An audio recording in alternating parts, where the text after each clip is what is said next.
Ang liit ng puwet na to, hindi makakapag-anak ng lalaki, mahilig uminom, at ang pangit pa. At humihingi ka pa ng 200,000 piso na bigay kaya? Sa tingin ko, ikaw pa ang magbibigay ng 2 milyong piso na dot. Saka na lang. Ha ha ha. Kung mayroon akong 2 milyon, hindi ako magpapababa sa inyo na pumupuna dito. Ikaw, mukha kang palaka. At sinasabi mo pang pangit ako. Okay ka lang. Ikaw, Maliit lang ang puwet ko. Kung malaki ang puwet ko, dudurugin kita ng puwet ko. ang bangis naman, ang sungit ng babaeng to. Tingnan ninyo kaming ilan, pagtuturuan ka namin ng leksyon, saktan ninyo siya. Siye. Ay. Tigilan nyo na. Dudurugin mo ako ng puwet mo? Tingnan natin kung sino ang madudurog. Tingnan namin kung sasagot ka pa. Bawat makita ka, bugbugin kita.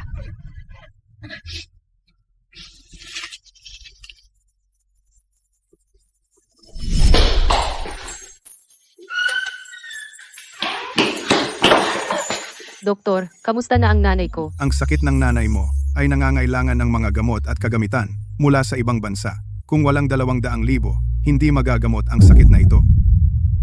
Wala naman masama kung pag-usapan nila tayo. Paano ba naman kasi, hindi mapigilan ang sarili kong bibig? Ginoong Lee, ang matandang ginang ay nasa emergency room na ngayon. Sabi niya gusto niyang makita ang iyong sertipiko ng kasal bago siya papayag na operahan. Ano ba talagang klaseng babae ang makakapagpakuha ng iyong atensyon? Ngayon, saan ako makakakuha ng ganoong kalaking pera? Namumula ang mga mata dahil sa pag-iyak, parang kuneho. Ano po ang sinabi ninyo?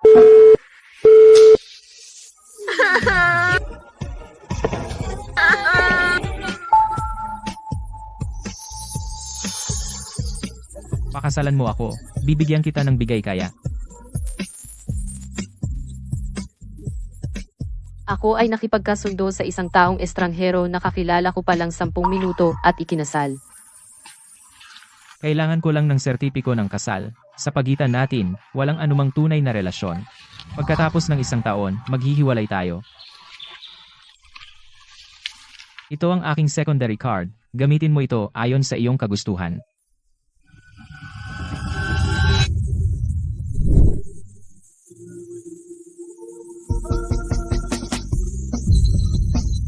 Salamat, ang bait mo talaga. Kanya-kanyang pangangailangan lang. Sige, mauuna na ako. Bye-bye.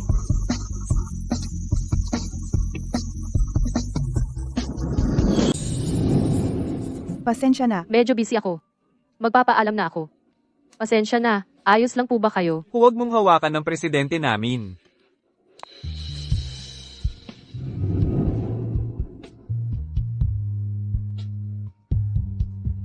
Parang pamilyar ang taong ito.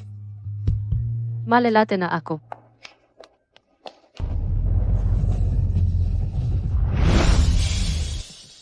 Madam, huli na po kayo. Kakaalis lang ni CEO Lee. Sadyang iniwasan ko siya. Nagpapahinga ako sa probinsya. Mga lumang damit lang ang suot ko. Wala akong panahon para magpalit. Ako, bibili muna ako ng bagong damit para makita siya.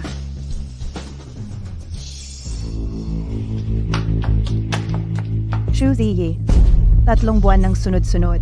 Hindi na aabot ang target ayon sa patakaran ng kumpanya. Kailangan mong lumuhod. Magsampal ka sa sarili mo ng 30 beses. Ay ba't ka nakatulala dyan? Kung hindi ka magsasampal, ayaw mo nang magtrabaho. Ay, Saan galing ang mabahong pulubi na ito? Umalis ka! Huwag mong pabahuin ang aming tindahan. ikaw ang pinakamabaho ang bibig dito. Bakit hindi mo paalisin ang bibig mo? Umalis ka! Hoy, ikaw! Lola, huwag kayong matakot. Pumasok kayo at tumingin-tingin lang. Ako ang mag-aasikaso sa inyo. Mabait naman itong bata, Shu Ji. Kahit hindi mo maabot ang target, huwag kang umasa sa isang mabahong pulubi. Para tulungan kang maabot ang target. Sino ang nagsabing hindi ko kaya? Tulungan siyang maabot ang target? Ang mga damit sa tindahan na ito, bibilhin ko lahat. Isang card na nakita sa basurahan. Isang sira-sirang card na pinulot. Akala mo ba may karapatan kang magpanggap sa harapan ko? Subukan mong iswipe kung ito ba ay isang sira-sirang card.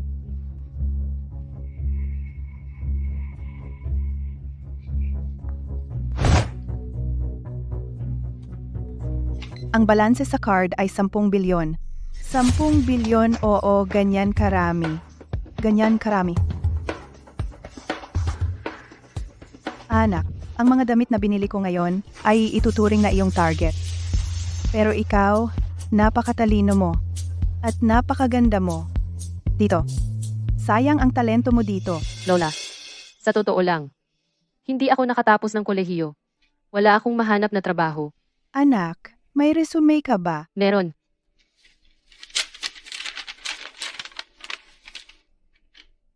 Sige, maghintay ka. Pumunta ka sa Longyu Group. Anak, umuwi ka na at maghintay ng abiso.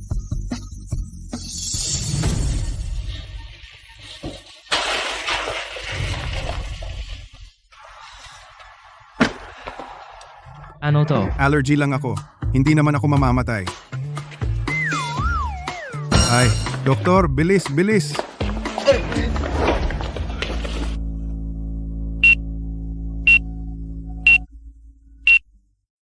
Ang allergy mo sa alkohol, lumalala na. Kailangan kong ipaalam sa pamilya mo. Mahigit 1 taon na kayong kasal. Hindi ko pa nakikita ang asawa mo. Tandaan mo pa ba? Ano ang itsura niya? Hindi ko na maalala. Yancy. Yancy, uminom ka na naman ba? Uminom ka, di ba? Dapat asawa mo ang magbantay sa'yo. Ngayon, tawagin mo siya. 1 taon na. Hindi ko pa nakikita ang manugang kong babae. Busi siya. Walang oras. Ikaw? Ay, Lola. Ano ang hawak mo? Ah, tama. Ngayon, may nakilala akong isang batang babae. Gusto ko siyang maging management trainee sa kumpanya mo. Tingnan mo.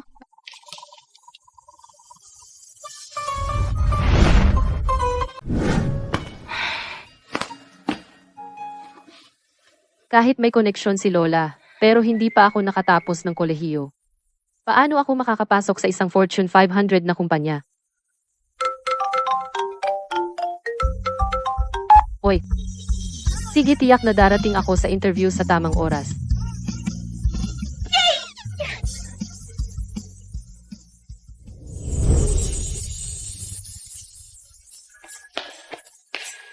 Magandang araw po. Ako po ay para sa interview. Punan muna ang form para sa interview. Pagkatapos, sa hallway sa harap dumiretso hanggang dulo. Tapos kumaliwa sa unang kanto, kumanan sa pinakadulo na silid pulungan. Ano ba yung kaliwat kanan?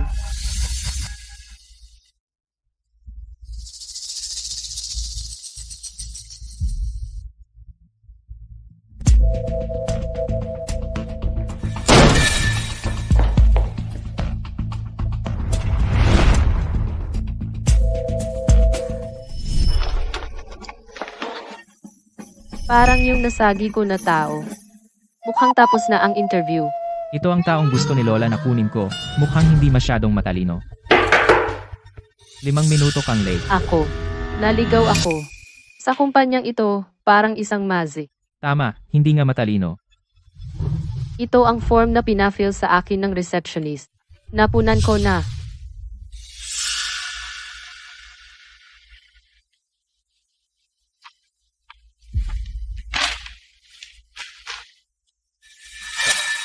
Nagka-error ang sistema. Paano naman hinayaan na isang taong hindi pa nakatapos ng kolehiyo sumali sa interview?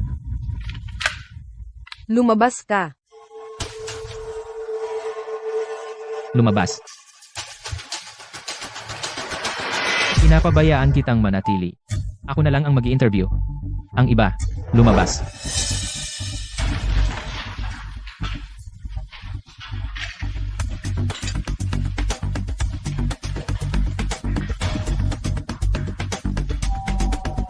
Special Assistant Joe.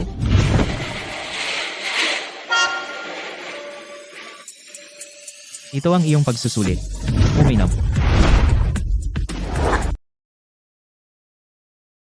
Ano ang specialty mo sa resume? Hindi ba pag-inom? Tingnan ko. Gaano ka kalakas uminom?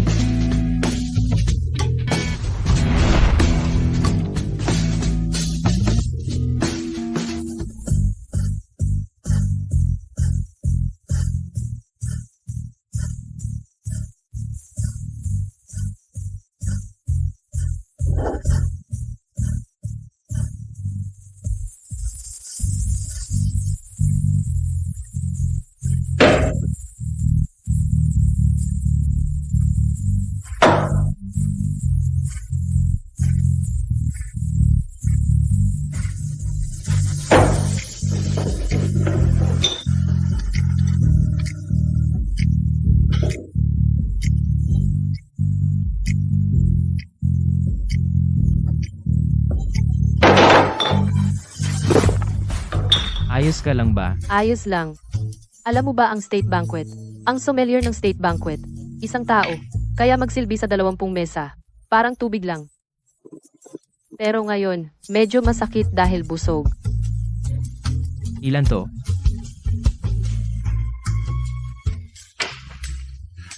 Pumasa ka sa interview. Sama ka. Yung bagong nag-apply. Sino yon? Si Ginoong Lee, solong panayam. May special treatment siya sa kanya. Isang college dropout. Bakit siya karapat-dapat na makasama si Yancy ng solo? Supervisor dyan, i-onboard mo siya. Pagkatapos, pumunta ka agad sa mall para sa akin. Ah, sige.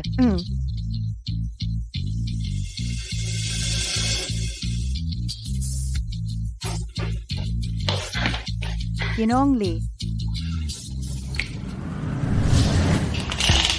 Lapad ng balikat, 39. Bust, 88. Baywang, 62. Haba ng binti, 103.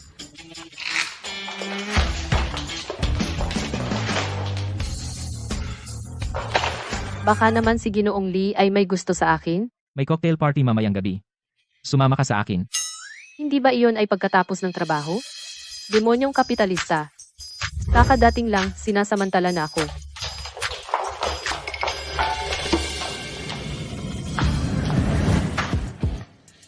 Para sa akin. Hindi ko babalik. Ibenta ang mga ito bilang second hand. Malaki rin ang halaga nito, di ba? Gold digger. Hindi kasing galing ng asawa ko. Sa taong ito, 20,000 lang ang kinuha niyang dowry. Hindi niya ginamit ang pera sa supplementary card. Sa diborsyong ito, dapat malaki ang maibigay ko sa kanya. Siya nga pala, ang asawa ko ay kasing edad mo. Tulungan mo akong pumili ng mga regalo. Ibibigay ko sa asawa ko. Kasing edad ko.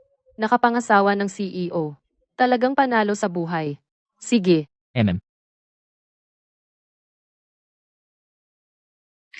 Diborsyo bukas. Dalhin ang marriage certificate.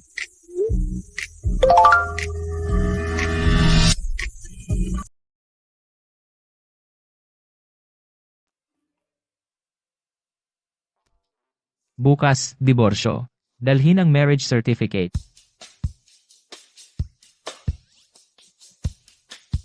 Ano? Bakit? Ikaw lang ba ang pwedeng mag-alaga ng asawa? At bawal sa asawa ko na mag-text sa akin. Kasal na. Tapos na ang party. Papuntahin mo ang asawa mo para sunduin ka. Hindi na kailangan, hindi naman ako malalasing.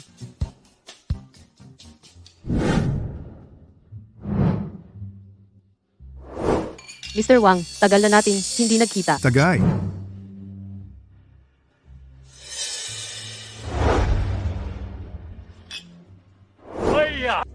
Tagal na nating hindi nagkita. Tagal na nating hindi nagkita, Mr. Wang.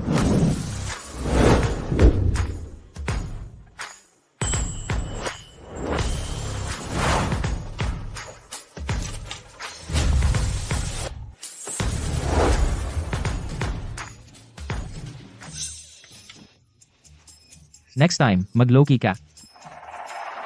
Di ba ikaw ang pumili ng damit ko? Hindi ko rin inaasahan. Ang puti mo pala. Ano? Wala. Dito ka lang maghintay.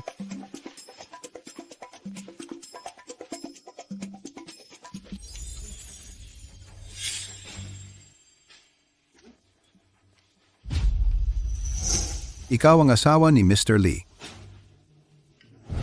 Hindi, bakit? Itong si Lee Yancy. Sa karaniwang araw, parang monghe siya magpanggap. Hindi ko inaasahan na siya rin pala ay nagtatago sa asawa niya. At nakikipagbabae. Nagkakamali kayo. Ako lang ay empleyado ni Mr. Lee. Naiintindihan ko. Sa aming circle, ang mga babaeng tulad mo ay parang laruan lang. Ngayong gabi, kung mapapasaya mo ako, baka si Mr. Lee ay gagantimpalaan ka. Matandang bastos. Gusto mo bang tratuhin ang tao na parang laruan? Ikaw ba dati ay nilalaro ng iba?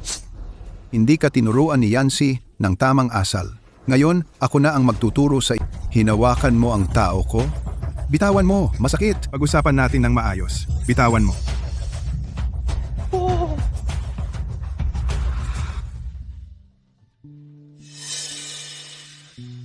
Kanina lang. Pumunta ka para kunin ang aking pashmina. Ano pa ba? Li Yanqi, huwag mong kalimutan. Kailangan mo pa ang aking supply. Tataasan ko na agad ang presyo ng 10%. Mukhang wala ka ng pakialam. Hoy, bigla ang taas presyo. Walang hiya ka. Li Yanqi, kung kaya mo, inumin lahat itong alak para pasayahin ako ang aking mga paninda sa susunod. Ay ibibigay ko sa iyo ng kalahating presyo. Ito ay ang pinakamalakas na whiskey. Kung inumin mo lahat ito, makakapatay ito.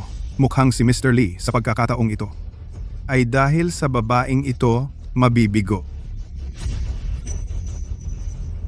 Mr. Lee, ayaw mong uminom? Siyempre, baliwala sa iyo ang maliit na pera. Ako ang iinom. Dahil ako ang nagpagalit sa'yo, hayaan mo akong uminom. Hindi pwede. Ako ay empleyado ni Mr. Lee. Ako ang papalit sa kanya uminom. Ano ang hindi pwede?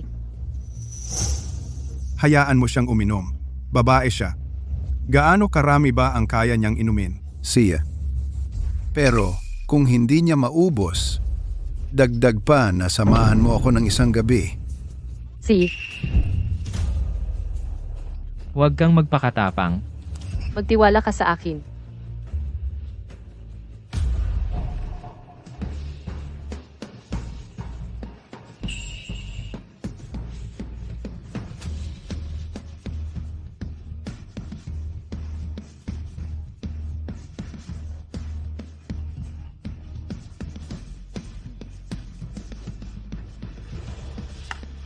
Kaya mo pa bang uminom nito? Ako. Ito. Isang babaeng matapang. Ikaw. Oras na para tuparin mo ang iyong pangako. Siya. Hanga ako. Ako si Wang. Unang beses akong natalo ng isang babae. Sa harap ng maraming kapwa negosyante, huwag kang mag-alala. Talagang tutuparin ko ang pangako.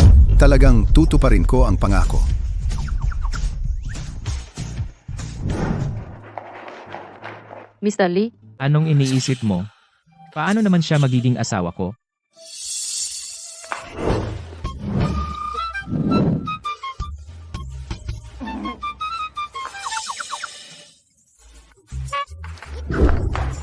Nababaliw ka na ba?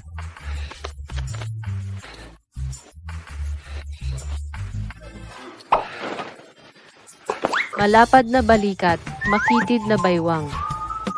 Malaki ang puwit. Lee Yanqi. Ang ganda ng katawan mo. Lasing ka na. Ano yon? Hindi ko marinig. Ang daldal ng bibig mo. Gusto kong halikan.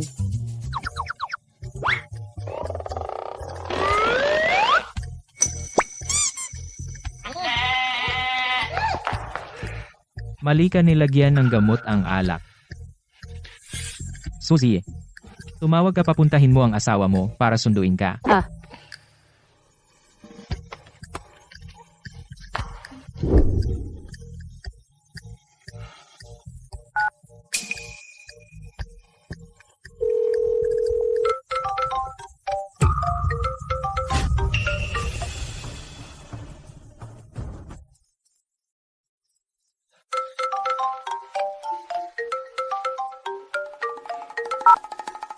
Kailangan po ba naming sunduin kayo, President Lee?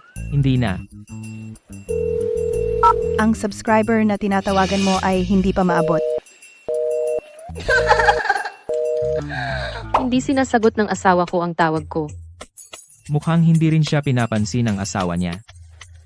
Bahala na. Suzy, saan ba bahay mo? Ihahatid na kita. Bahay ko. Ay. Dito.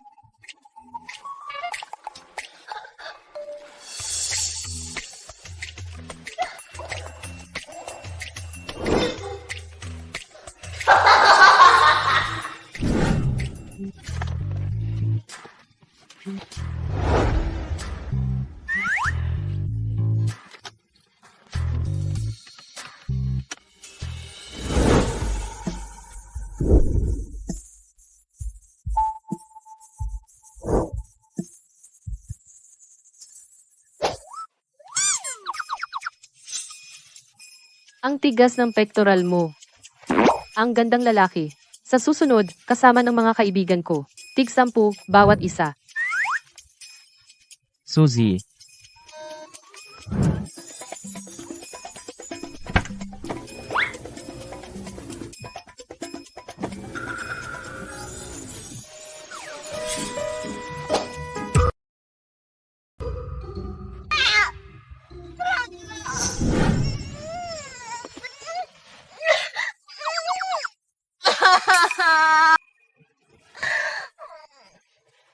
Mr. Lee, pangako, hindi na ako mang-a-advantage sa iyo. Pwede mo ba akong pakawalan? para samantalahin mo ang iba. Walang paraan.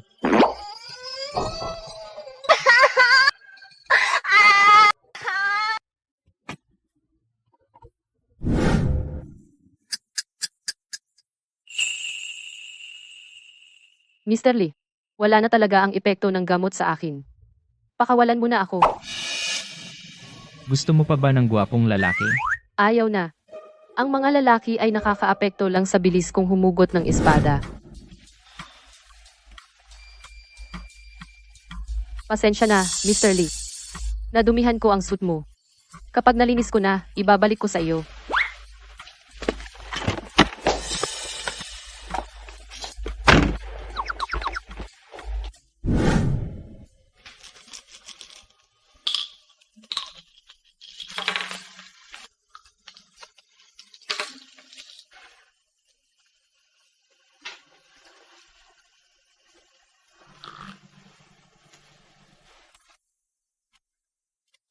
Jiyi yung bagong trabaho na nahanap mo, kamusta naman? Mabuti naman.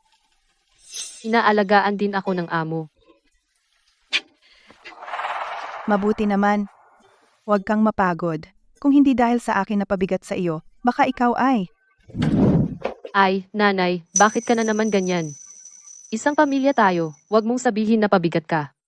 Ikaw, magpahinga ka na lang at magpagaling. Huwag kang mag-alala tungkol sa pera. Ako, ang anak mong babae, malaki ang kakayahan kong kumita ng pera. Mabuti naman. Mabuti naman. Ah, nanay, saan mo inilagay ang marriage certificate ko? Marriage certificate? Yung drawer na iyon, tingnan mo. O ka?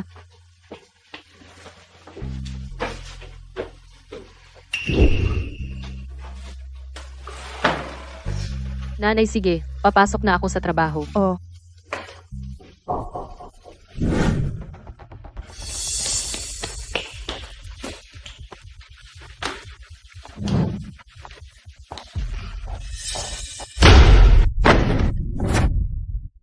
Anong ginagawa mo? Late ka na. Hindi mo ba alam? Hindi ako late. Dumating ako sakto sa oras. hindi ba iyon ang suit ni Mr. Lee?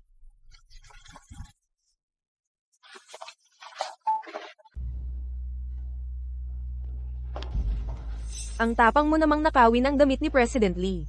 Ang bastos mo naman. Baka kagabi, nakatulog ka na yakap ang damit niya. Nagkakamali kayo. Ito ay nadumihan ko lang. Ibinalik ko sa kanya. Nakakatawa. Lakas loob ka bang tawagan si President Lee para patunayan? Sige, tawagan ko na.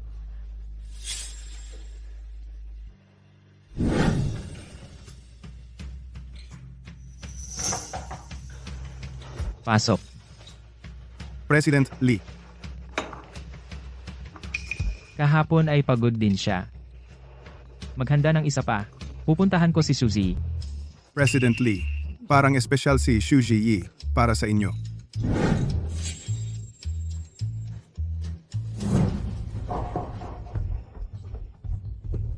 Wala ka yatang number ni President Lee. Wala nga. Pero ang telepono sa opisina ng presidente, siguro ay pwedeng tumawag? Tatawag na ako.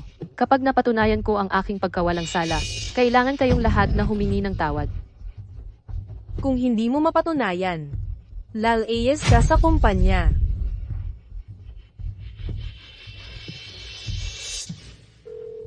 Sana sagutin ni President Lee ang tawag. Ang subscriber na iyong tinatawagan ay hindi pa maabot. Talagang dalawang magkaibang mundo. Isa lang akong gamit na tinatawag niya kung kailangan. Gusto ko siyang hanapin, pero hindi ko siya mahanap. Si President Lee ay Hindi sumasagot sa tawag mo.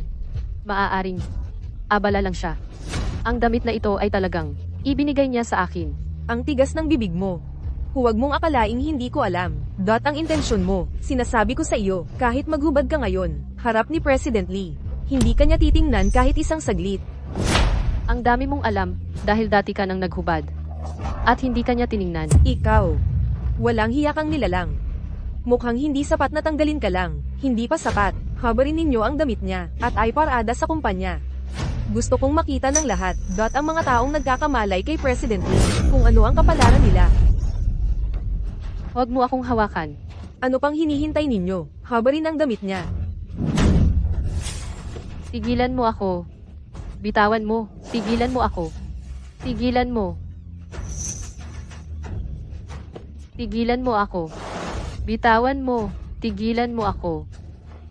Tigilan mo ako. Bitawan mo. Tigilan mo ako. Ano ang ginagawa ninyo?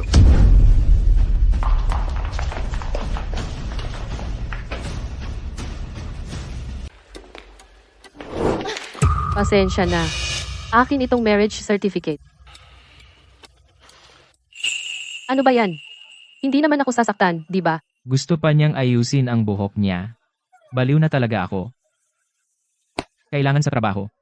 Ayusin ang itsura. Assistant Joe, bigyan mo siya ng kape. Inayos ko na. Okay naman ako pagdating ko. Siya ang may kasalanan. Sabi niya, sisibakin daw ako.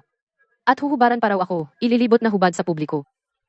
Sisibakin mo siya. Oo, Ginoong Lee.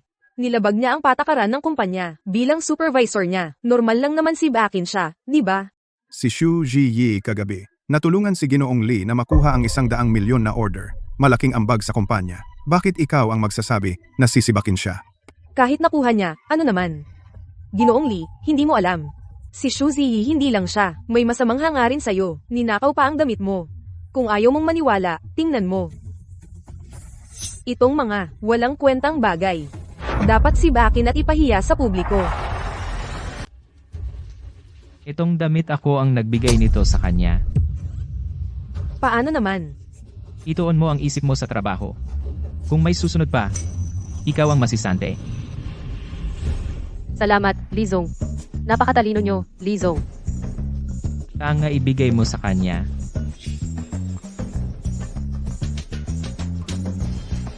Bumalik na kayo sa trabaho.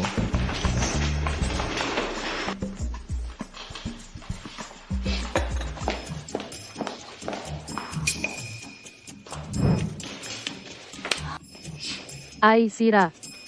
Nadikit sa pandikit.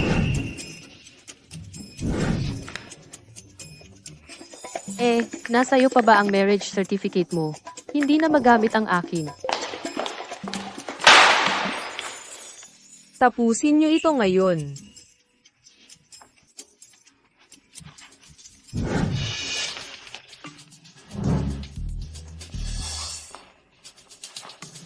Nasa'yo pa ba ang sertipiko ng kasal mo?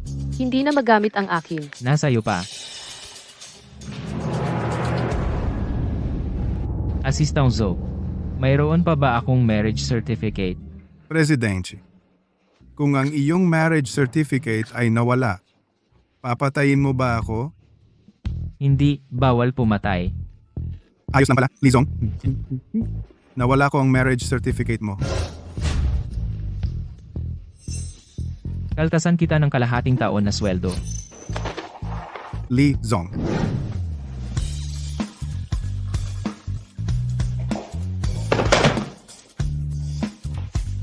Nakapagod. Ang mga dokumento ng walang kwentang kumpanyang ito, kaysa sa listahan ng kamatayan, marami pa. Kung magpapatuloy ito, saan ako kukuha ng oras para makipagdiborsyo? Diborsyo mukhang sa kanyang asawa. Talagang hindi maganda ang relasyon.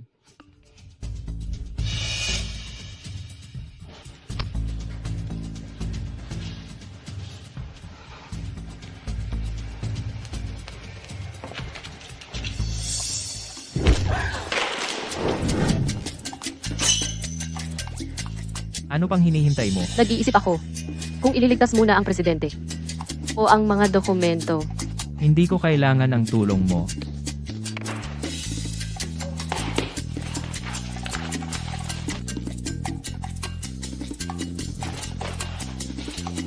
Tangga.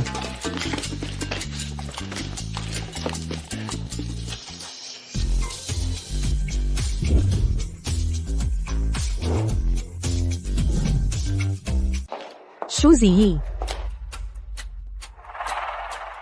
Pumunta ka sa pantry, 20 minuto na. Kahit nakuha mo na ang order, hindi naman dapat kang magpabeya. Saan galing ang 20 minuto? Hindi mo ba narinig? Bumalik sa trabaho. Oh,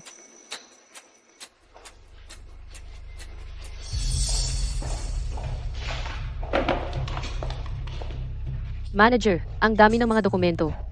Hindi ko talaga matatapos ayusin. Mag-overtime ka at ayusin. Kahit gaano pa ka-late, kailangan matapos. At saka, pag-uwi, tandaan mong patayin ang breaker. Si,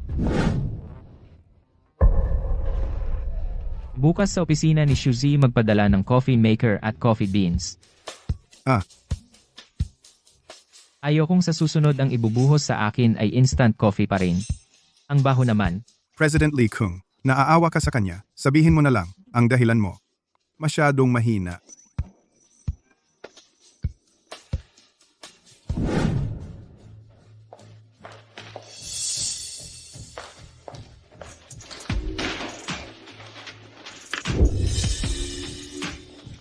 anong ginagawa niyo? Shu Ziyi. Kagabi ikaw ang huling umalis. Ikaw ba ang pumatay ng breaker? What? Bakit? Ang mga computer ng kumpanya ay nag-upload. Hindi mo ba alam ang data? Pinatay ang breaker. Hindi nag-success ang data upload. Kaya ngayon ang kumpanya, nalugi ng milyon-milyon. Shu Ziyi, malaking gulo ang ginawa mo. Hintayin mo na lang natanggalin ka. Si Manager Jiang ang nag-utos sa akin na patayin ang breaker. Kailan ko? Sinabi sa iyong patayin ang breaker. May ebidensya ka ba? Tao, itapon niyo si Shu Ziyi palabas. Bitawan mo ako. Bitawan mo ako. Totoong sinabi mo sa akin na patayin. Ayaw mo pa umamin. Tumahi. Tigil. Ano ba talaga ang nangyayari? Mr. Lee, si Shu Ziyi. Siya ay basta nalang pinatay ang switch ng kuryente na nagdulot ng pagkabigo sa pag-upload ng datos. Malaki ang pagkalugi ng kumpanya. Tinanggal ko siya, makatarungan lang naman. Mr. Lee, si Supervisor Jiang ang nag-utos sa akin na patayin ang switch. Mr. Lee, tingnan nyo, si Shu Ziyi, hindi lang siya nagsisisi. Gusto pa niyang isisi sa akin ang kasalanan. Paano niya sinabi sa'yo? May record ba? Wala. CCTV, maaaring patunayan ng CCTV ang sinabi ko. Mr. Lee, maniniwala ka ba sa isang bagong trainee kaysa sa akin? Naniniwala ako sa ebidensya. Mas mabuti pang kalimutan na lang. Normal lang na magkamali ang baguhan. Hindi na kailangan tingnan ang CCTV at paulit-ulit na intindihin. I-check.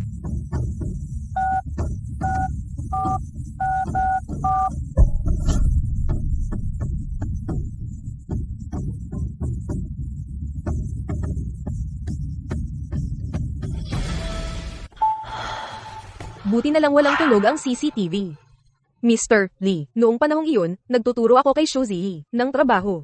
Hindi ko inaasahan na sasamantalahin niya ang pagkakataong ito upang suran ako. Mr. Lee, ang CCTV ng ating kumpanya ay hindi naman dapat ganoon kababa na walang tunog, di ba?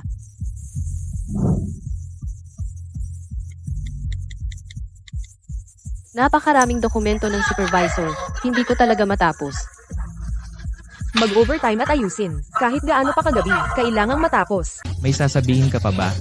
President Lee, ako. Jiang Mengyao. Alisin ang posisyon bilang supervisor.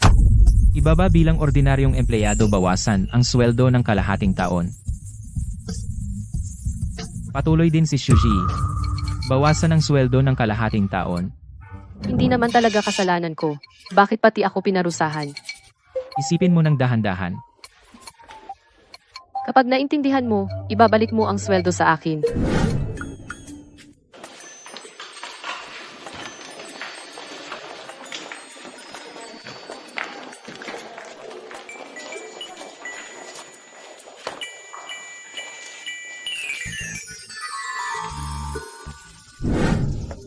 Hindi pwede. Kailangan kong makuha ang sweldo ng kalahating taon kunin muli.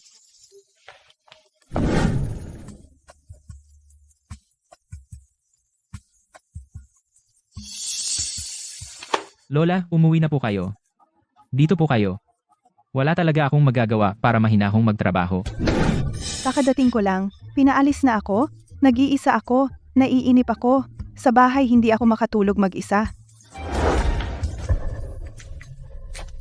Lola, bakit nandito ka? Ang President Lino ang apo ko. Bakit hindi ako pwedeng nandito? Mukhang gustong-gusto mo ang trabaho. Pagkatapos ng trabaho, pumunta ka pa sa President nyo? May disiplina ba kayo? Hindi alam kumatok. Pasensya na. Medyo nagmadali ako kanina.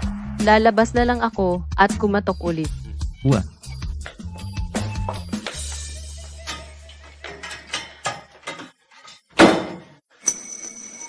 Si Zihi. Ay mabuti naman. Magtatrabaho kayo ng magkasama. Alagaan mo siya ng mabuti. Palaguin ang inyong relasyon. May asawa na ako. Alam naman ninyo. Huwag mong isipin na hindi ko alam. Nung una ginawa mo ito para sa operasyon ko. Nagkunwari kang kasal para lokohin ako. Totoo akong ikinasal. Si Shuzi, totoo ring hindi ko siya gusto. Anong mali sa kanya? Bakit hindi mo siya gusto? May asawa na siya. Kanina, ako talaga ang bastos ko. Para kay President Lee at kay Lola magtimpla ng 2 tasa ng tsa. Siguradong mawawala ang galit nila. Kung ganoon, kayo ay dapat ninyo siyang sanayin ng mabuti upang maging kanang kamay mo kung hindi kayo mag-asawa. Maging kasamahan na lang ayos lang din. Hindi maaari. Hindi ko balak siyang panatilihin. Masyadong simple hindi bagay sa trabaho. Siya at ang asawa niya parang hindi maganda ang relasyon nila. Anong ibig mong sabihin? Bakit mo ako sinasabihan? Hindi bagay sa trabaho. Bakit ang mga babae dapat umuwi sa bahay? Itong babae ay matapang pa rin gaya ng dati. Hindi man lang natatakot kay Yancy. Ni hindi mo magawa ang dokumentasyon ng trabaho. Ano pang magagawa mo ng tama? Dokumentasyon ng trabaho. Kahit sino man ang trabahong ibinigay sa iyo, kahit pasalita lang, dapat kumpirmahin sa sulat. Sa mahalagang panahon, makakapagligtas ito ng buhay. Hindi mo ito alam? Yancy, si Ji Yi ay isang bagong empleyado na dalaga. Normal lang na hindi niya alam. Huwag kang masyadong mahigpit. Presidente Lee, dati, walang nagtuturo sa akin. Bigyan niyo ako ng pagkakataon. Tiyak na makakaangkop ako sa trabaho. Sige, bibigyan kita ng pagkakataon. Sa isang buwan, ang assessment ng management trainee. Kung makakakuha ka ng una, mananatili ka. Kung hindi, umalis ka. Ang mga kapwa ko management trainee lahat ay graduate sa mga sikat na universidad. Paano ako makakakuha ng una?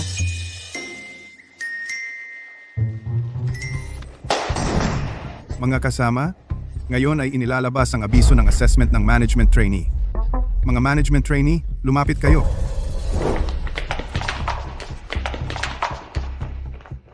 Ang assessment ay kailangan ng pares-pares. Kailangan ninyong hanapin ang kani-kaniyang kasama sa grupo. Ang unang bahagi ng assessment ay ang maghanda para sa grupo ng Business Summit. Imbitahin ang mga elite mula sa iba't ibang industriya. Kung mas maraming naimbitahan, mas mataas ang puntos. Inilabas ang pagsusulit 2 linggo ng maaga. Si President Lee ay nagsikap para sa kanya. Hindi ako nakatapos ng kolehiyo. Siguro walang gustong makipag-partner sa akin. Ano ang gagawin ko?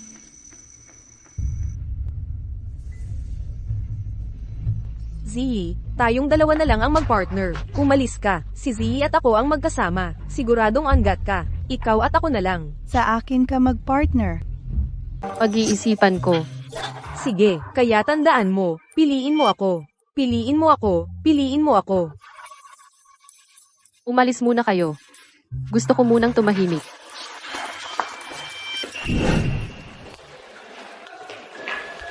Langit at lupa, tulungan ninyo ako. Pagpalain nawa ako ng Diyos. Sinong kasamahan ang pinakamagaling makipagtulungan sa akin?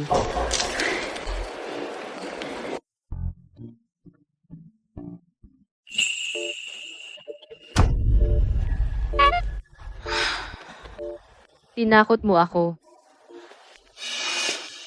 Muli, bakit mo ako tinatakot? Ang isang mahalagang desisyon ay iniiwan mo sa tadhana. Hindi ko iiwan sa tadhana. Sa iyo ba? Sige, pipili ako para sa'yo.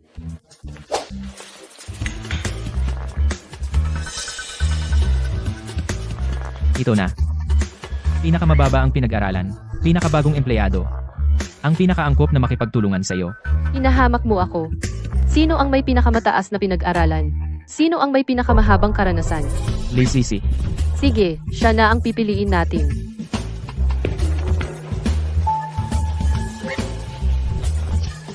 Amo Lee, naayos ko na ang pagbabalot ng regalo. Gusto mo bang personal na ibigay sa misis mo?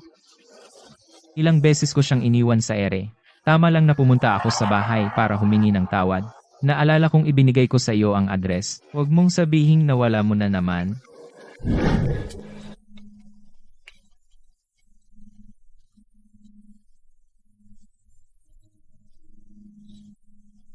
Ang boba nitong babae. Bakit niya isinulat pati ang address? Wala. Madali itong hanapin. Kinuha ko lang, pangpantay ng mesa. Mali ako, Amo Lee.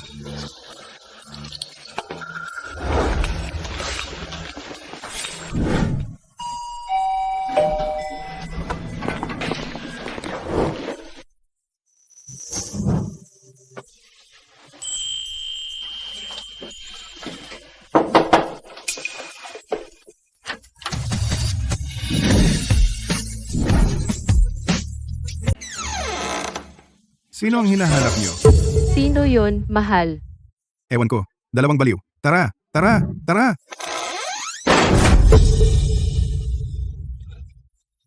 Ang asawa ko si Liancy.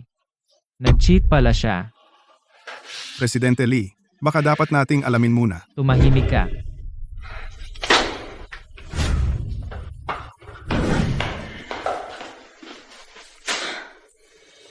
Mas okay pa sa second floor. Sa penthouse, malaki nga. Ang hirap magtapon ng basura. Presidentially. Special Assistant Joe. Bakit kayo nandito? Nagdala ng regalo para sa misis. Itapon nyo. Ito at ang basura. Itapon? Hindi ba ito ang regalo? Para sa asawa mo? Huwag nang magtanong. Dahil ikaw ang pumili. Ibigay na lang sa'yo.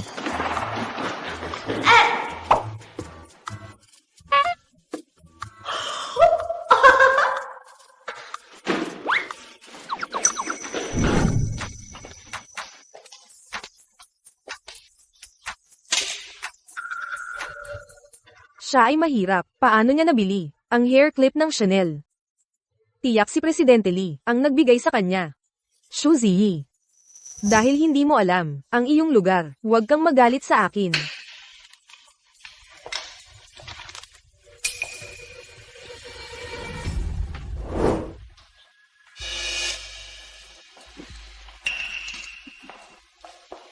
Xu Ziyi, si pangkalahatang tagapamahalago ng sinyang grupo, nasa Cave International Hotel, Room 8519. Anyayahan mo siya sa summit natin. Pwede pa ngayon, baka mag-check out na mamaya. Si.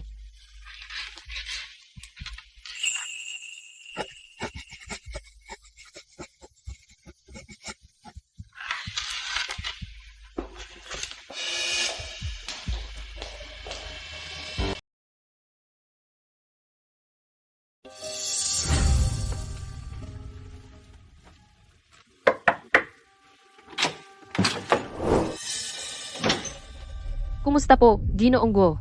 Ako si Xu Ziyi, mula sa Longyu Group. Dumating ako ngayon upang imbitahan kayo sa amin. Dumating na ang magandang babae. Matagal na kitang hinintay.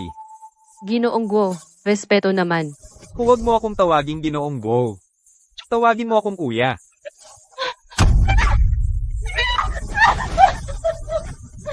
Hindi pa kita napapasarap ni kuya. Gusto mo nang umalis?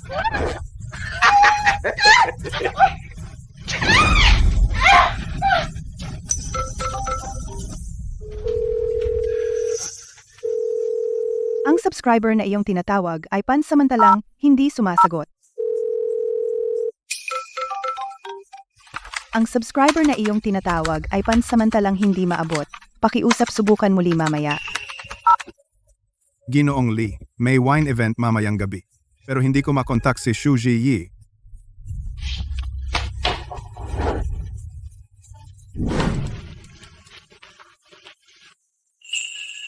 Nasaan si Shuji? Hindi ko po alam, Ginoong Lee. Baka nagtatamad siya.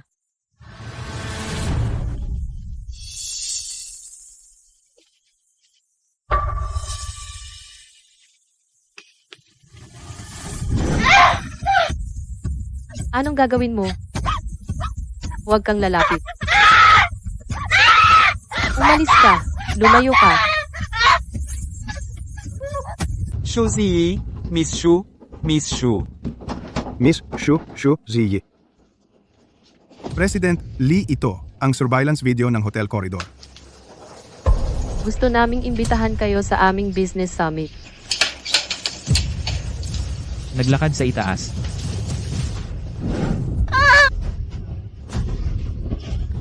Lumayas ka. Huwag mo akong hawakan.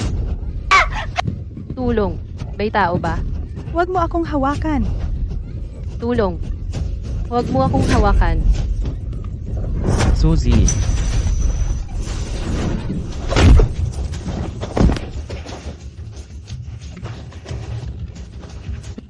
Sino kayo?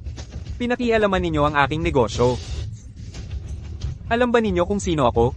Hindi ko kayo patatawarin. Dalhin siya. Ipakulong siya. Oo, pakawalan mo ako. Alam mo ba kung sino ako? Hindi kita patatawarin.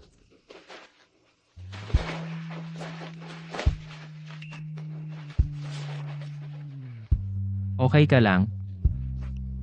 President Lee. Pwede ba akong magreklamo? Lee City. President Lee, siya ang may kasalanan. Pinapunta niya ako sa hotel para kay President Kuo. President Lee, pinaparatangan ako ni Xu Ziyi. Huwag mong isipin na madali pa akong lokohin tulad ng dati. May record ang trabaho. Alam ko.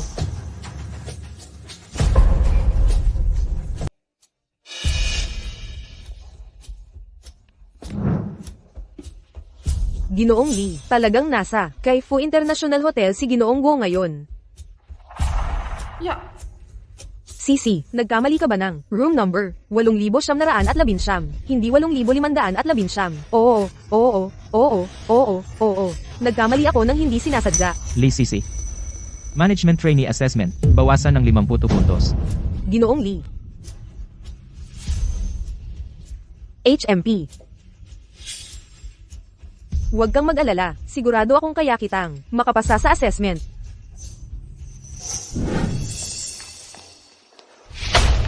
Xu Ziyi, kung ganyan ka kagaling, ang assessment report ay ibibigay ko sa iyo. Assessment report. Pinakamataas ang timbang ng report. Ganyan ka ba kabait para ako ang gumawa? Hindi kaya may plano ka ulit para lokohin ako. Xu Ziyi, ang kapal ng mukha mo, isang assessment report ay hindi makakapanira sa iyo. Gagawin mo ba o hindi? Kung hindi mo gagawin, ako ang gagawa. Ako na. Ano ang gagawin mo?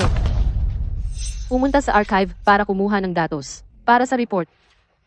Kailangan regular ka para makapasok sa archive. Kung gusto mong kumuha ng datos, kailangan mong pumunta sa library at manghiram. Dito pala ang patibong. Huwag kang mag-alala, ang maliit na bagay na ito ay hindi ako mahihirapan. Hindi ko kayo mapapahiya.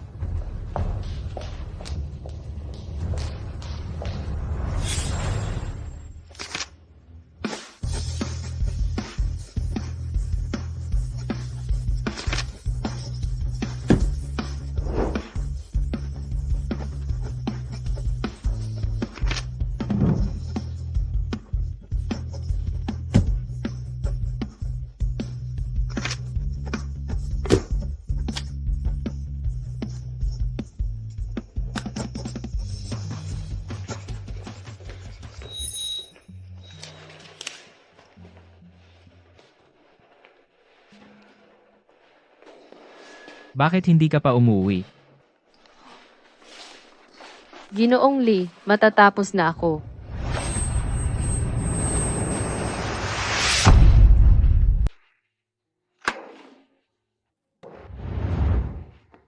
Lumabas na ba ang resulta ng check-up? Kumusta? Unang beses na nakita kitang nag-alala para sa isang ordinaryong empleyado. Baka naman, Mag-usap tayo ng seryoso. malnutrisyon. Mamamatay na sa sobrang trabaho. Tingnan mo kung paano mo siya sinasamantalahan. Pagkatapos mo, lumabas ka na. Si, gamitin at itapon. Walang pusong kapitalista.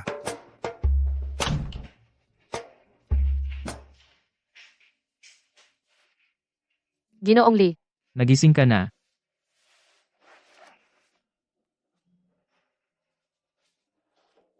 nasaan ako? Nahimatay ka. Nasa ospital. Hindi ko pa natatapos ang PPT ko para sa report. Huwag kang gumalaw. Dinala ko ang laptop mo. Pwede ka namang magtrabaho sa ospital. Ang considerate mo naman.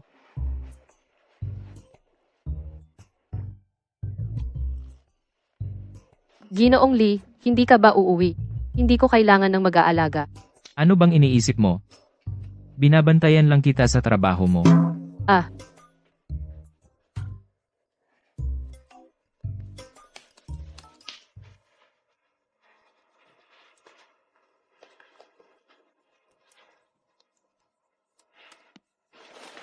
May mali sa logic dito.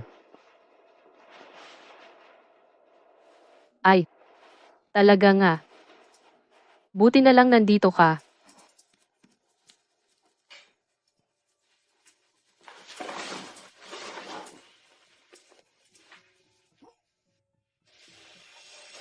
Ginoong Lee, ito ba ay espesyal na in-order mo? Ang bandehado ng prutas na dinala mula sa eroplano ay hindi sariwa. Kung natatakot kang masayang, kainin mo na lang. Ah, sige.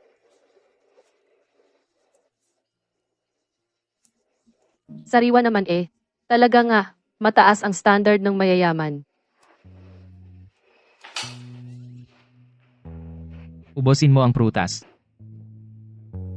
Ah, sige.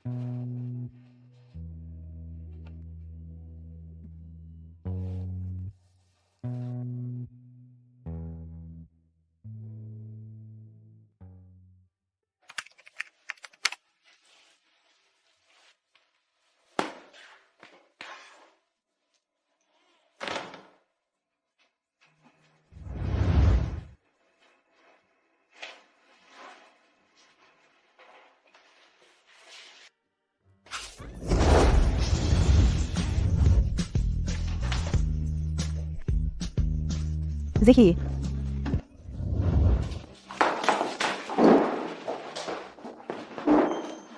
Nanay, gabi na, pumunta ka pa dito. ano ba yung sinasabi mo? Nagkasakit ka na nga. Pwede ba namang hindi pumunta? Sino ba, to? Magandang gabi po, tita. Ako ang amo ni Shuzi, si Liansi. Tawagin niyo na lang akong Yansi. Talaga nga, si Amoli ay gwapo at may dating. Salamat sa pag-aalaga kay Jiyi para sa akin. Bilang amo, dapat lang. Gabi na, Amoli. Mas mabuti nang umuwi ka na at magpahinga. Si Jiyi dito. Ako na ang bahala sa kanya. Sige. Kung may kailangan ka, tawagan mo ako anytime. Bayad na ang hospital bill.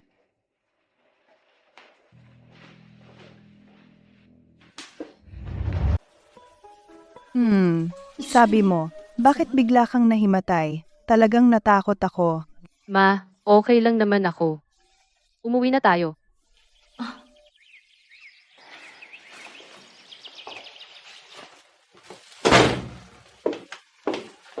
Jiyi, kakagaling mo lang sa sakit. Magpahinga ka na lang sa bahay. Huwag kang masyadong magpakahirap sa trabaho. Huwag masyadong magtrabaho. Pero may isang bagay na ipinababahala ko.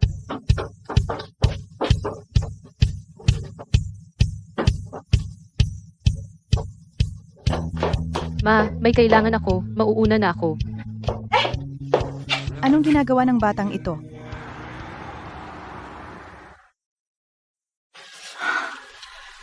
Buti naman. Ang pera talaga ang nagbibigay ng seguridad. Ngayon, kahit na hindi pumasa sa assessment, hindi na ako mag-aalala. Makinig kayo lahat.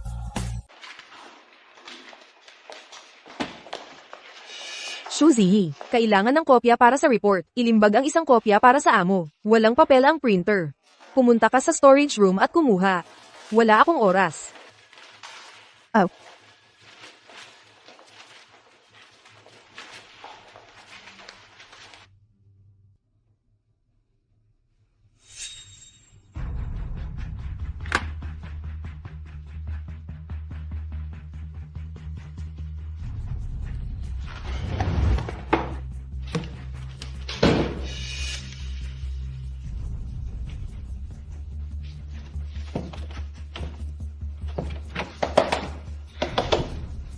May tao ba?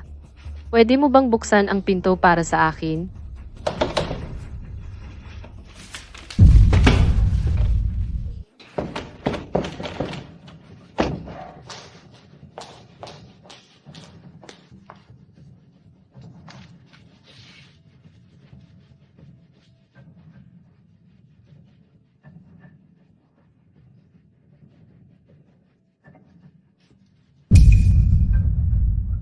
Bawat grupo, ayon sa pagkakasunod-sunod, maghanda para magulat.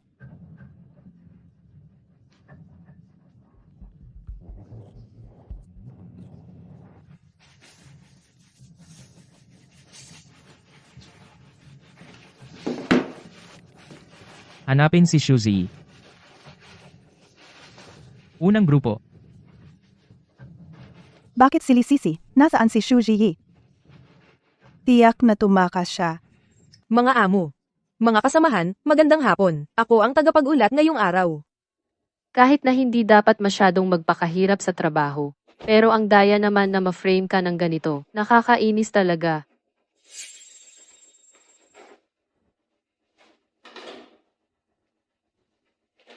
Sige. Tapos na ang report ko. Salamat.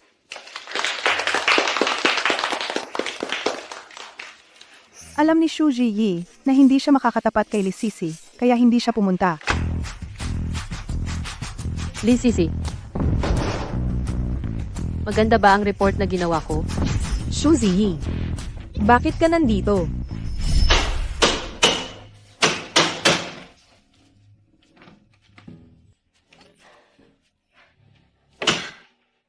Sira ang pinto. Ang galing ng quality.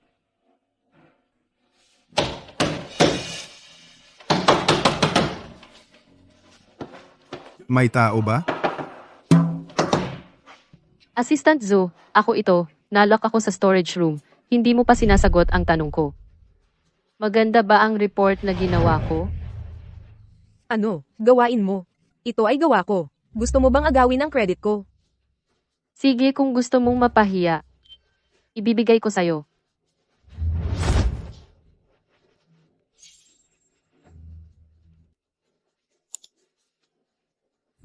Pwede ninyong tingnan ang araw-araw kong progress. Laging may kopya kay President Lee.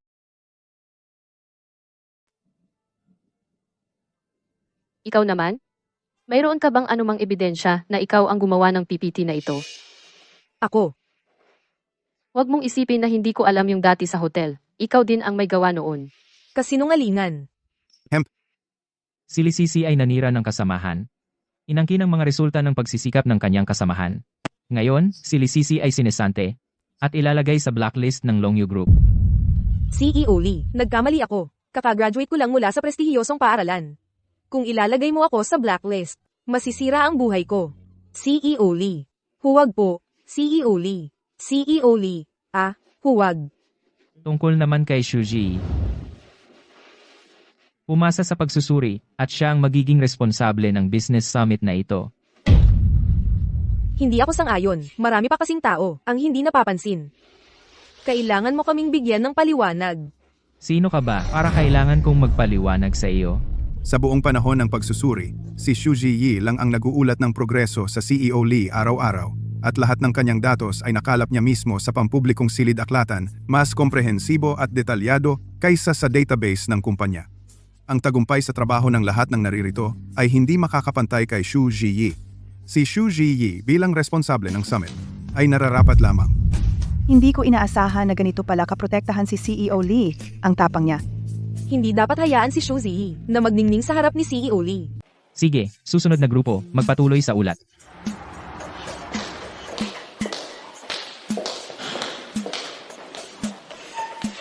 Oras na para ibalik ang extra card sa kanya. Dahil ngayon, may regular na trabaho na ako.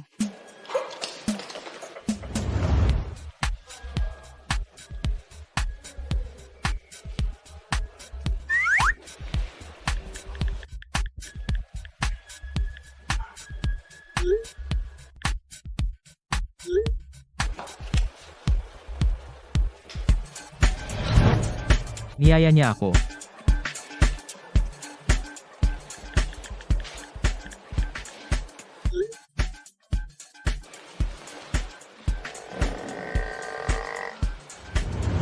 Amoy trabaho. Siguradong iisipin niya na ang hirap ng trabaho ko. Hindi pwede. Kailangan kong magpalit ng damit.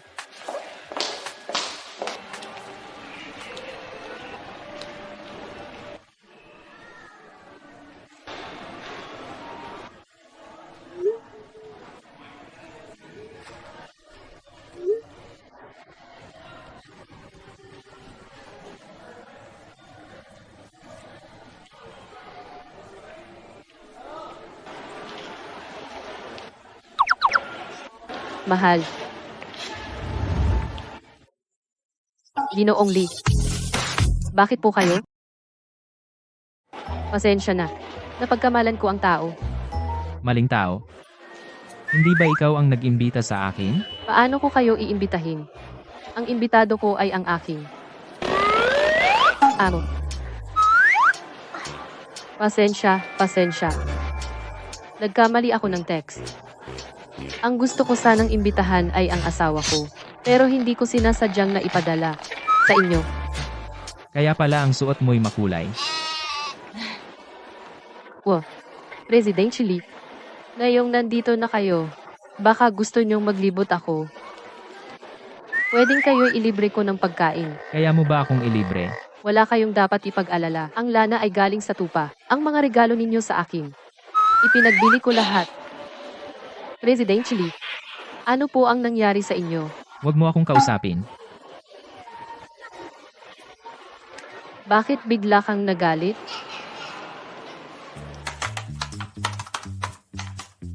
Presidente Lee, bakit po kayo nagagalit?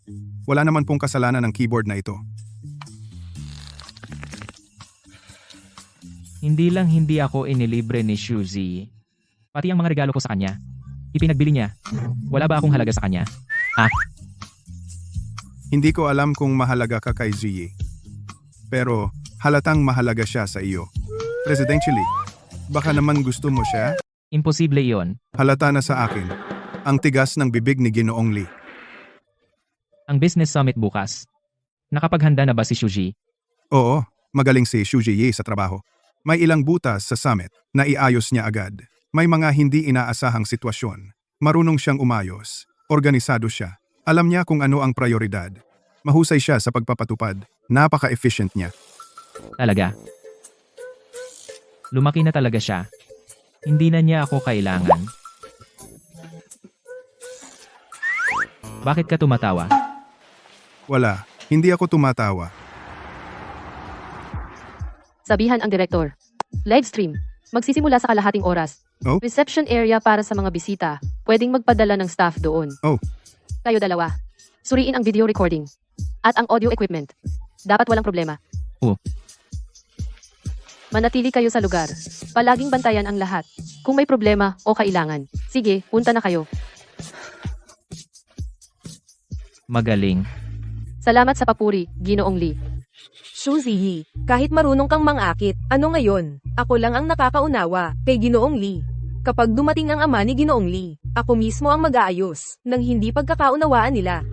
Tiyak na si Ginoong Lee ay magkakaroon ng bagong pagtingin sa akin.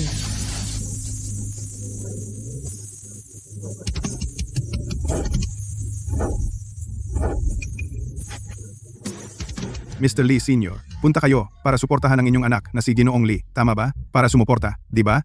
Balitang hindi maganda ang relasyon ninyong mag-ama. Si Ginoong Lee ay humiwalay na sa inyo. Mukhang peke lang pala ang lahat. Tigilan mo na. Naalala ko, hindi kita inimbita.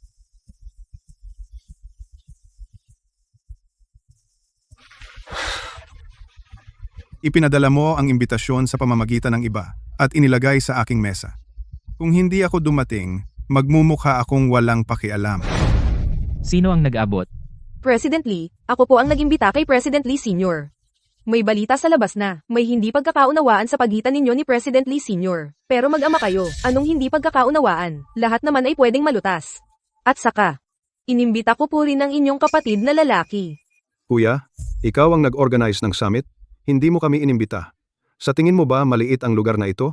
At pinapahiya ka? Nagmamagaling ka. President Lee, bakit ninyo binabalewala ang aking kabutihan?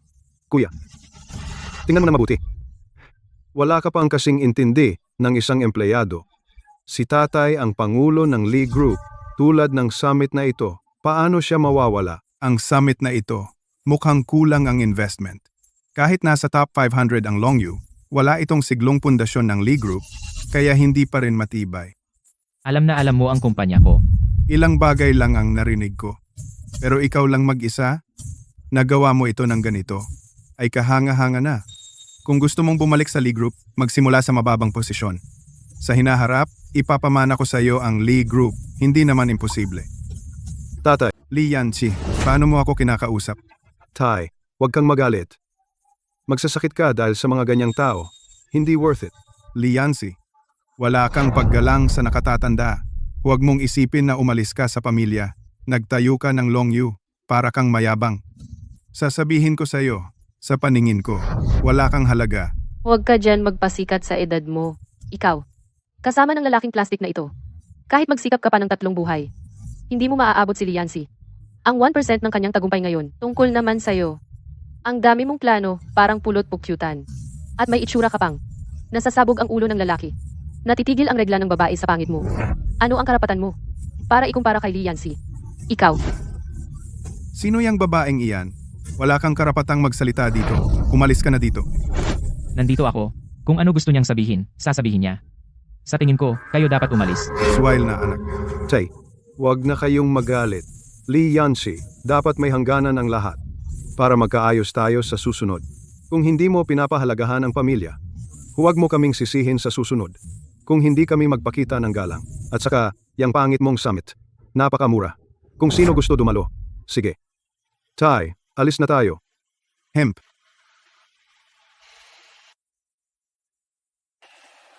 Ginoong Lee. Okay ka lang. Hindi mo kailangan ipagtanggol ako. Kaya ko ito. Ginoong Lee, hindi mo alam. Mr. Lee, magsisimula na ang summit. Umupo na tayong lahat. Pupunta ako sa banyo. Si.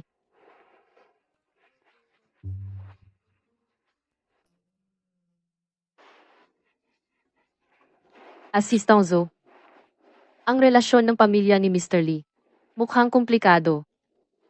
Ang ama ni Mr. Lee ay nangaliwa habang may asawa. Nagkaroon ng anak sa labas sa ibang babae, yung si Lee Cheng na kanina. Nang malaman ng ina ni Mr. Lee, nagkasakit sa galit. Pumanaw pagkalipas ng ilang taon. Walang kwentang lalaki. Noong 18 taong gulang si Mr. Lee, nakipaghiwalay na sa kanyang ama. Sumumpa na hindi kukunin ang lahat mula sa kanyang ama. At ang kumpanyang itinayo niya, tiyak na mas magiging mahusay pa kaysa sa Lee Group, gagawin niya. Napakahirap ng pinagdaanan ni Mr. Lee. Ano ang pinag-uusapan ninyo? Wala naman. Ang oras para sa muling pagkuha ng marriage certificate ni Mr. Lee ay ngayong hapon. Pagkatapos ng summit, pwede na tayong pumunta. Si. Mr. Lee, nagkataon, pupunta rin ako. Kukuha rin ako ng marriage certificate. Sabay na tayo. Ikaw din ay kukuha ulit? Eto kasi. Oras ng trabaho, kasama ang boss sa business trip. Hindi na ako kailangan mag-leave. Alam mo naman, kapag nag-leave, mababawasan ang sahod. Ang liit ng pangarap mo. Si Mr. Lee ay kasal na. Xu Ziyi, dapat mong tandaan, ang relasyon mo kay Mr. Lee ay dapat na boss at empleyado lamang. Siya ay kasal na. Narenew na ang marriage certificate. Salamat. Presidente Lee, may masamang balita. Nagkaroon ng atake sa puso si Lola. Sa ospital siya ngayon, iniligtas. Ano?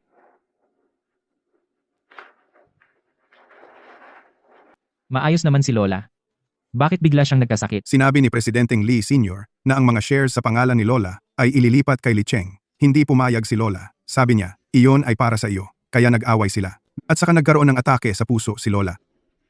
Bilisan mo pa.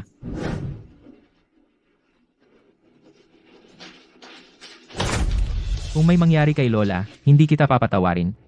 Bitawan mo ako. Tatay, okay ka lang ba? Wala? Liansi, paano mo nagawang saktan si tatay? Hindi naman sinasadya ni tatay na maospital si Lola. At huwag mong kalimutan, ako rin ay miyembro ng pamilya Lee. Ang shares ng pamilya Lee. Liansi, bakit ako nagkaanak ng ganito? Hindi ka man lang makahigit sa iyong kapatid. Kapatid. Ang anak mo sa labas na gawa sa pangangaliwa. Hindi ko siya kinikilala. Ang pagkakaroon ng ganoong kapatid. Ikaw. Liansi, hindi ba ikaw din ay nangaliwa kay Xu Ziyi? Paano ka nahihiya? Sabihin mo ako at si tatay. Hindi ganoon ang relasyon namin ni Shuji. Tama na. Huwag ka na magkunwari sa harap namin. Akala mo hindi namin makita ang tingin ng dalawa sa isa't isa. Parang sobra na ang pagmamahal. Okay lang kung siraan mo ako. Pero si Shuji, subukan mo lang siyang sabihin ng isang salita. Si Amo Lee ay mapagprotekta rin pala. Kumusta na si Lola? Naligtas na si Lola, pero wag na kayo magbigay ng stress sa kanya. Kung hindi, kahit Diyos ay hindi na makakapagligtas.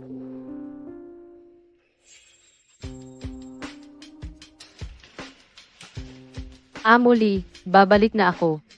Babalik ako para bisitahin si Lola. Bisitahin si Lola. Hindi ko nakita ang daan. Pasensya na. Okay lang ang anak? Ang tingin ng dalawa. Parang sobra na ang pagmamahal. Ano ang gagawin? Halos mabaliw na ako. Suziye. Mula ngayon, maliban sa trabaho, dapat kong iwasan si President Lee. Ang mga tingin ninyong dalawa, halos mabaliw na sa pag-ibig.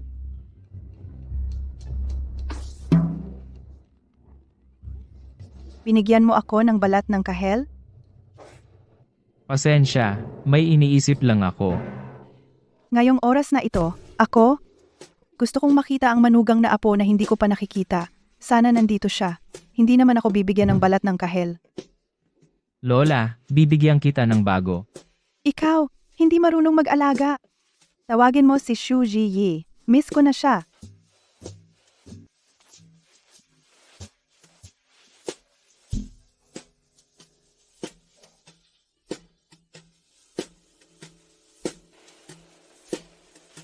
President Lee, medyo busy ako sa trabaho ngayon. Wala naman. Huwag mo na akong hanapin. Ibaba ko na. Oy! Ay, ano bang ginawa mo sa kanya? Wala naman. Sabihin mo sa kanya, may importanteng inuman mamayang gabi. Ginoong Lee, masaya ang pakikipagtulungan. Masaya ang pakikipagtulungan. Pupunta na kami. Paalam. Ginoong Lee. Ang sarap ng roast duck ngayon. Shuzi, Ah? anong ginagawa mo kamakailan? Bakit hindi mo sinasagot ang mga mensahe ko? Mga pang-araw-araw na trabaho lang. Kung hindi dahil ngayon, natatakot akong mabuli ka sa inuman. Hindi na ako pumunta. Pero hindi ka naman uminom sa huli, di ba? Ang dami mong kinain na roast duck. Sige, ihahatid muna kita pa uwi. Ah, Ginoong Lee. Gusto kong tumae. Uuwi ka na muna. Matagal pa to.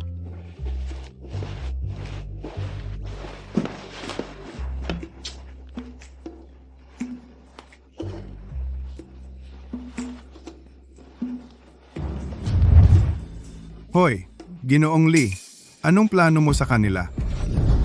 Ang matandang yon na tatay ko, parang na-convince ng lola ko, yung matandang yon. Sasabihing ibibigay lahat ng shares kay Lee Yancy. Hindi ko ibibigay sa kanila ang pagkakataong yon. Ako, sa mga supplement ng tatay ko, nilagyan ko ng gamot. Pagkatapos ngayong gabi, hahaha, Ang galing ni Master Lee. sino?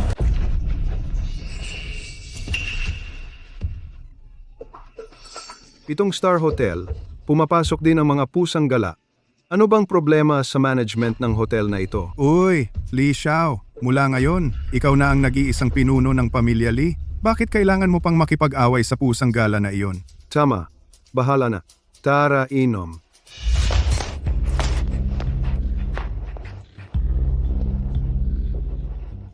Lizong.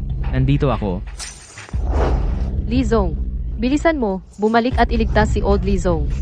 Kakarinig ko mismo na sinabi ni Li Cheng na nilagyan ng gamot ang supplements ni Old Lizong. Tara.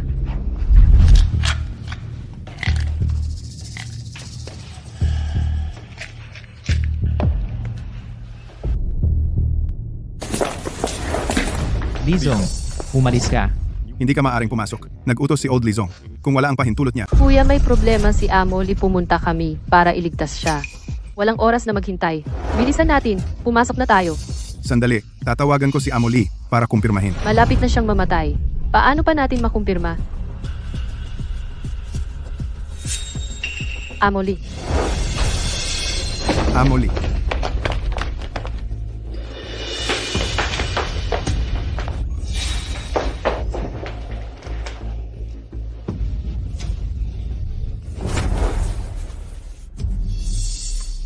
Tatay, maayos ka naman. Bakit ka biglang na ospital? Li Yanqi, ikaw ba? Ikaw ba ang may gawa? Kaninang umaga, nung umalis ako maayos pa si tatay. Kapag gagalaw ka, Isipin mo kung sino ang kalaban mo. tingnan natin kung hanggang kailan ka magiging mayabang.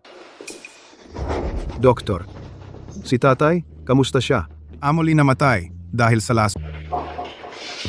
Paano nangyari ito?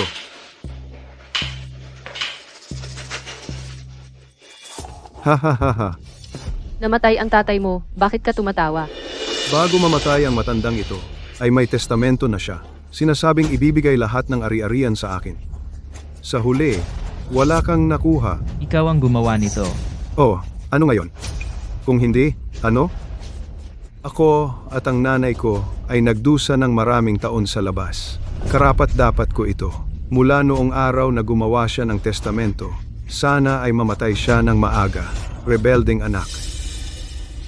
Tatay, ikaw, hindi ka pala namatay. Buti na lang dinala ako sa tamang oras.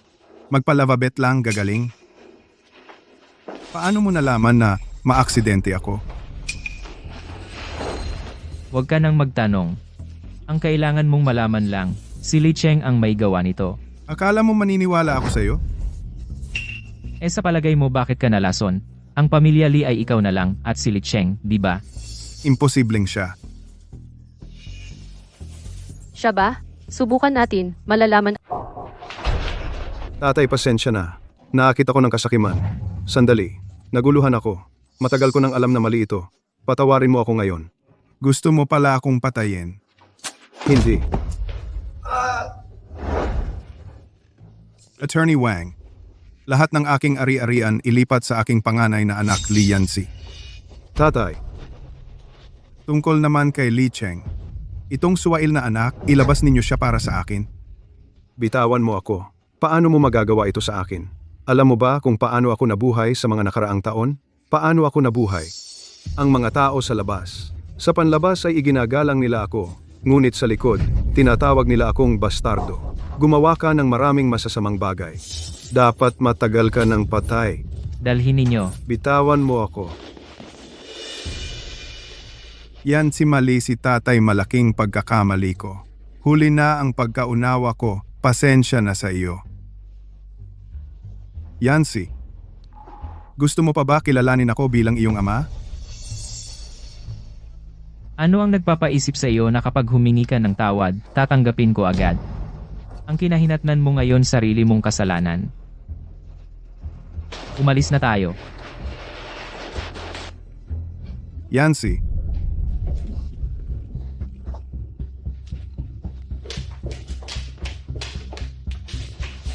Salamat sa ginawa mo ngayon.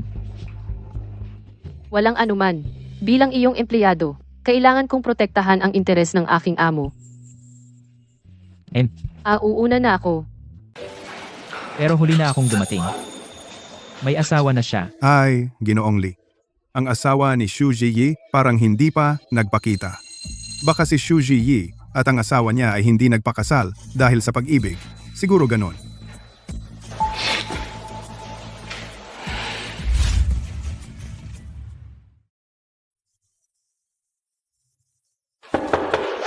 Pumunta ka sa opisina ko.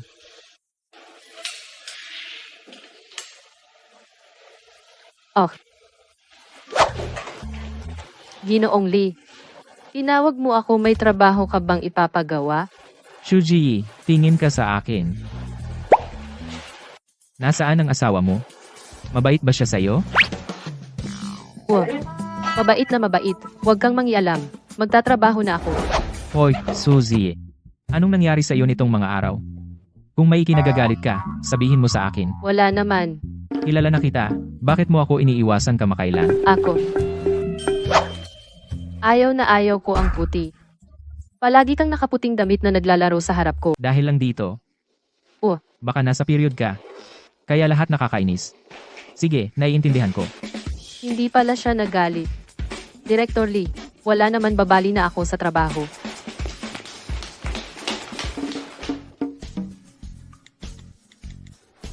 Katiwala, itapon mo lahat ng puti kong damit. Ngayon, kay Director Lee sobra ba ang reaksyon ko? Anong gusto niya sa akin ngayong gabi?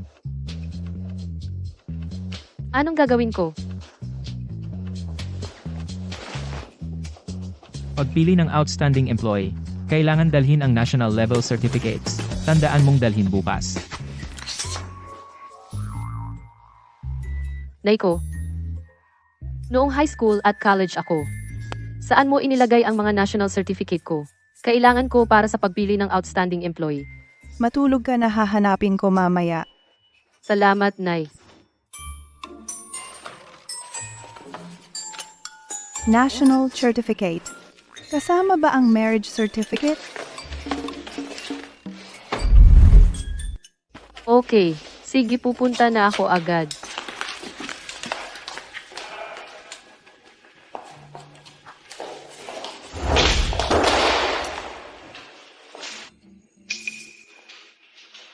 Sige, Shuzi, kasal na. Nag-aakit ka pa kay Director Lee.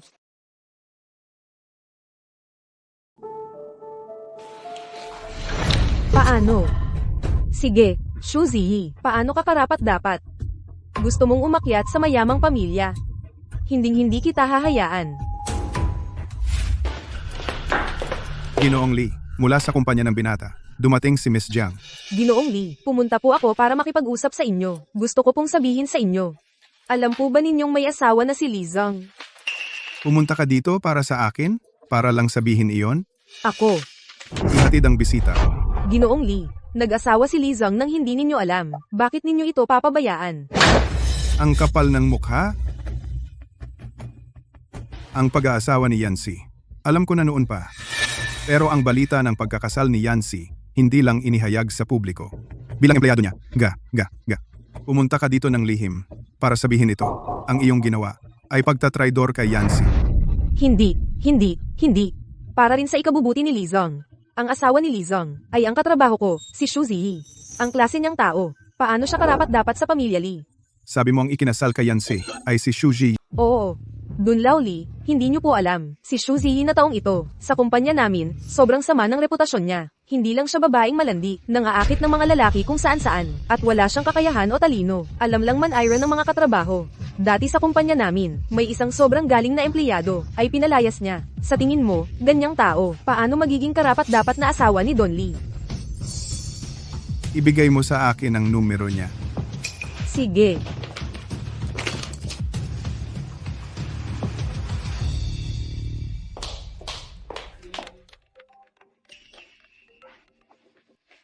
Kumusta? Ikaw si Xu Ziyi, tama? Ako ang ama ni Yancy Nag. Kita na tayo ng ilang beses. Hahanapin niyo ako, may kailangan ba kayo? Tungkol kay Yancy, mas mabuting magkita na lang tayo.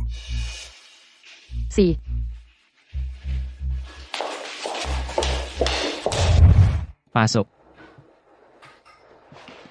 Donli sertipiko ng mahusay na empleyado para kay Shuji. Na-submit na ba ang mga dokumento? Nag-leave si Xu Ziyi. Don Lee, sabi ng gwardiya. Si Xu Ziyi ay tinawag ni Don Laoli. Ano? Kung gayon, diretso na ako. Baka si Laoli Zong tinawag si Xu Ziyi. Binigyan si Xu Ziyi ng isang bank card para iwanan kanya. Lakas ng loob niya ihanda ang kotse. Ang card na ito ay 50 milyon. Ito ay, Nitong mga nakaraang taon, ako ay nalinlang ng mantika ng baboy. Hindi sapat ang pag-aalala ko kay Yancy. Hindi ko man lang alam na ikaw pala ang asawa niya. baka po nagkakamali kayo. Alam kong galit pa kayo sa akin. Ayaw ninyong kilalanin ako bilang ama. Tanggapin mo ang 50 milyong ito. Isipin mo na lang na regalo ko ito sa iyo. Walang trabaho, walang bayad. Tiyak na hindi ko ito matatanggap. At hindi talaga ako asawa ni Mr. Lee. Tanggapin mo na. Alam ko, wala ka naman pakialam sa mga ito. Isipin mo na bilang isang ama. Ang aking pagbati sa inyong dalawa. Si Yan simula pagkabata ay isang responsableng bata. Hindi kami pinaalala ng kanyang ina. Ngunit siya rin ay isang batang mahilig maglaro. Tandang-tanda ako minsan umuwi ako nang galing sa trabaho. Natuklasan natutulog siya na may Lego. Tama. Si Yancy ay allergic sa alak medyo malala. Huwag mo siyang painumin ng alak. Noong mga panahong iyon, sa gabi gusto niyang sipain ang kumot. Hindi ko alam kung ngayong malaki na siya, nagbago na ba. At saka, noong mga panahong iyon, sobra niyang gustong-gusto ang sweet and sour ribs na ginawa ko para sa kanya. Ang sweet and sour ribs na ginawa ko para sa kanya. Sayang lang.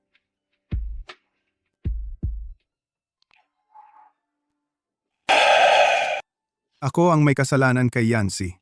Alam ko, hindi na siya maaaring kilalanin ako bilang ama. Zihi, sa hinaharap kahit anong mangyari sa inyo, sabihin ninyo sa akin, sana, ako ang inyong laging sandalan. Suzy, hindi mo man lang inirehistro ang certificate at pumunta ka rito. Ayaw mo ba ng bonus para sa mahuhusay na empleyado? Yancy, bakit ka nandito? Gusto ko lang na si GE, alagaan ka ng mabuti. Mali ang pinagkatiwalaan mo. Siya ay isang maliit na empleyado lang. Hindi ko kailangan ang pag-aalaga niya. Pero sabi ng empleyado ng Longyou Group, siya raw ang asawa mo. Sino ang nagkalat ng chismis? President Lee, nagpaliwanag na ako. Talaga bang chismis lang ito? Huwag mo nang pakialaman ang mga bagay ko. Bakit hindi ka pa umaalis? Oh. Paalam, Tito. Bakit mo siya gustong makita? Sabi niya tungkol daw sa'yo, na may kinalaman. Akala ko lang, dumaan muna, para tingnan. At sasabihin sa'yo, Nag-aalala ka sa akin. bilang empleyado, protektahan ang interes ng boss. Responsibilidad ko. Iyon lang? Ano pa ba? Sa susunod na hanapin ka niya, sabihin mo sa akin. Huwag kang pumunta ng mag-isa. Oh. Si, Xu Ziyi, President Lee. Narinig ko tinawag kayo ni President Lee. Sobrang nag-alala. Natatakot lang. Natanggapin mo mula kay President Lee ang bank card. Iwan siya. buti na lang hindi ko kinuha ang 50 milyon. Kung hindi, si President Lee siguradong iisipin na nasuhulan ako. Alamin mo, sino ang kumontak kay Old President Lee? Ipasok mo siya sa opisina ko. Opo.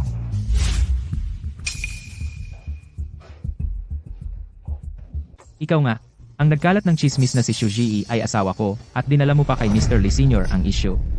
Chismis. Ginoong Lee, ang ibig ninyong sabihin ay ang inyong asawa, hindi si Xu Ziyi. Ano? Sa tingin mo ba siya ang asawa ko? Oo, at nakita ko pa ang marriage certificate. Ginoong Lee, naintindihan ko na. Tiyak na si Xu Ziyi. Siya ang gumawa ng pekeng. Marriage certificate na sa inyo. Itong si Xu Ziyi. Dati nang nagnakaw ng inyong damit, ngayon ay gumawa pa ng pekeng. Marriage certificate na sa inyo. Ginoong Lee, tiyak na may masamang hangarin sa inyo. Hindi ninyo siya dapat palampasin. Lumayo ka sa akin ng 5 metro. Pero sinabi ng empleyado ng Longyou Group na siya ang asawa mo.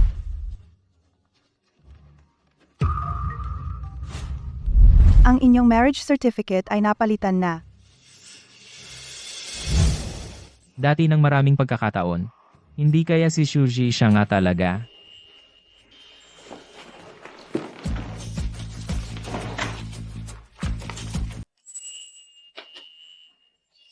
President Lee, totoo po bang kasal na kayo? Sino po? Hindi, ako lang dapat ang asawa mo. Alam nyo ba, gaano nakatagal kung gusto kayo? Simula noong pumasok ako sa kumpanya, palagi ko kayong pinagmamasdan. Tingnan nyo naman ako, kung mas madalas nyo akong tingnan, tiyak na mauunawaan nyo ang nararamdaman ko, President Lee. Tanggal ka na. Ano? President Lee. Lumabas ka at makipag-ayos sa HR. Huwag mo na akong paulitin.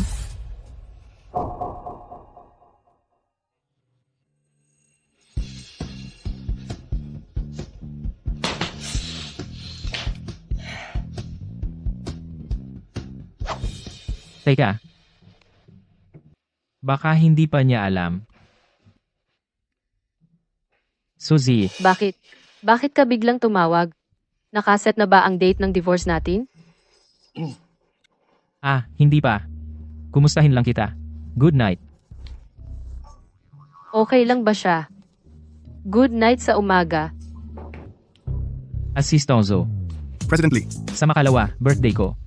Magplano ng romantikong pag-amin. Babae. Malamang magugustuhan nila ito. President Lee, balak mong umamin kay Su Zi Yi, Pangalan ng asawa ko pinaparangan mo ng direkta. asawa? Shu Zi Yi. President Lee, talagang magkakapamilya, pero hindi nagkakilala. Pamilya, pero hindi magkakilala. Hindi pa niya alam ngayon. Ako ang asawa niya.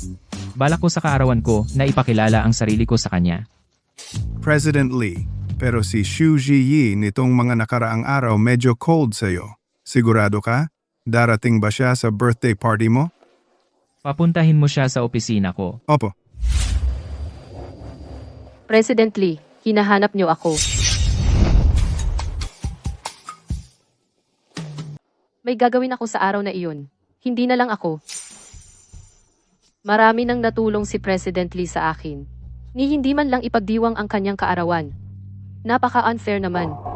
Kaya kinailangan kong kanselahin ang bagay na iyon para ipagdiwang ang iyong kaarawan, President Lee. Talaga? Shuzi, napakaduwag mo naman. Medyo nagpakita lang siya ng disappointment at pumayag ka agad. Paano mo mapapangasiwaan ang sarili mo sa hinaharap kung ganyan ka? Ang puso mo? Ang priority ngayon ay huwag magmadali. Isipin muna natin kung ano ang ibibigay kay President Lee para sa kanyang kaarawan. Damit, kurbata, sapatos. President Lee, lahat ito ay gawa sa espesyal na order. Hindi ko kayang bilhin. Sobra ang yaman ni President Lee. Ano ba talaga ang kailangan niya? Tama. Pwede akong magtanong kay Lola.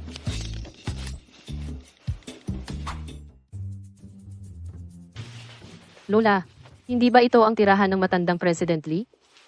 Bakit niyo po ako dinala rito?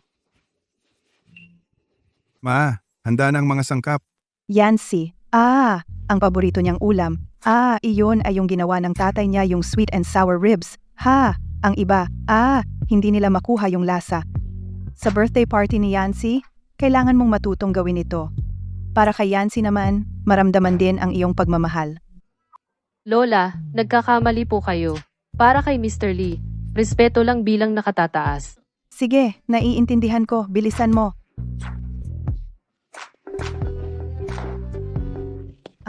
Ang aking manugang na babae. Ang bobo ng apo ko. Ang tagal na. Hindi man lang niya napansin si Ji Yi. Ay ang aking manugang.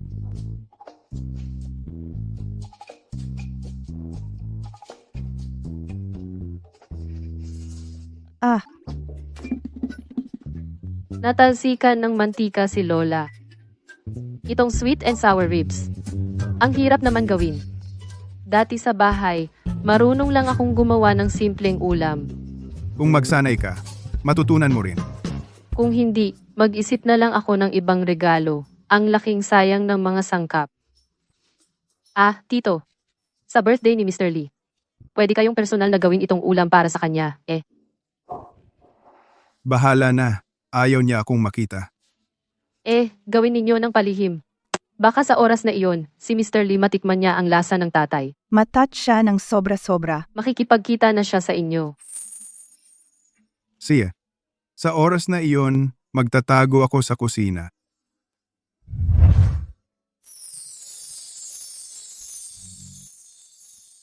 Sa tingin mo, magugustuhan kaya ni Shuji? Siyempre, Mr. Lee. Walang kahit sinong babae makakatanggi sa ganitong romantikong may seremonya. Ginoong Lee, maligayang kaarawan sa iyo. Ano ang dala mo? Sikreto.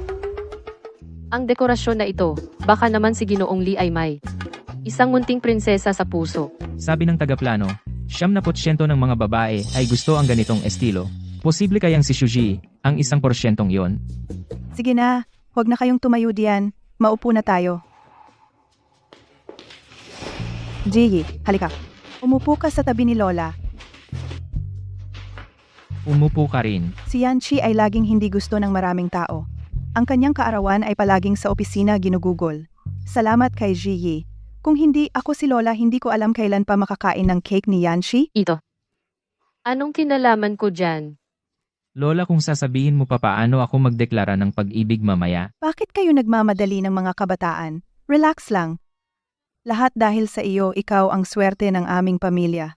Dumating ka, si Yancy ay naging maayos sa lahat. Haha. Lola, ganyan ang sabi ninyo. Sige, hindi na kita aasarin. Tara, kumain na tayo. Ang sweet and sour ribs ay masarap. Subukan ninyo. Lola, Ginoong Lee.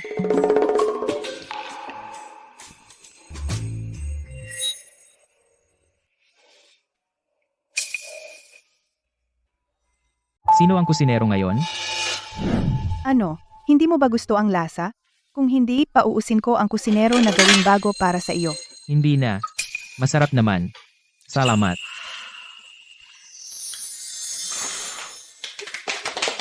G. Lee, maligayang kaarawan sa iyo. Ito ang regalo ko para sa iyo. Bakit mo naman ako binigyan ng Lego? Narinig ko na noong bata ka pa, natutulog kang may hawak na Lego. Kaya malamang mahilig ka sa Lego, di ba? Sa tingin ko, ang oras ng paglilibang ni Mr. Lee ay masyadong kaunti. Kaya binigyan kita ng Lego. Ang galing mong tandaan yan. Gusto ko ang regalo. Pero maraming parts. Kailangan mo akong tulungang mag-assemble. Ikaw ang bumili, syempre kailangan nating dalhin itong magkasama. Para maging kumpleto ang regalo. Sige. Mukhang may mali. Sige. Kumuha tayo ng larawan ng pamilya. Ako ang kukuha. Ay, kayong mga lalaki, hindi naman marunong kumuha ng litrato. Bigay mo sa akin ang phone. Ako na ang kukuha. Ay, Jiyi, sumali ka rin. Tingin sa camera. 3, 2, 1. Ay, madam, tingnan mo.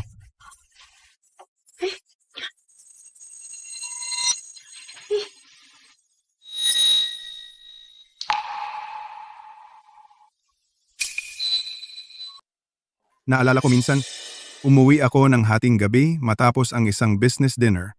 Natuklasan ko, natutulog siya na may hawak na Lego. Tama. Si Yancy ay allergic sa alak, malala iyon, kaya huwag mo siyang painumin. Noong mga panahong iyon, sa gabi, mahilig siyang sumipa ng kumot habang natutulog. Hindi ko alam ngayong lumaki na siya, natuto na ba siyang magbago?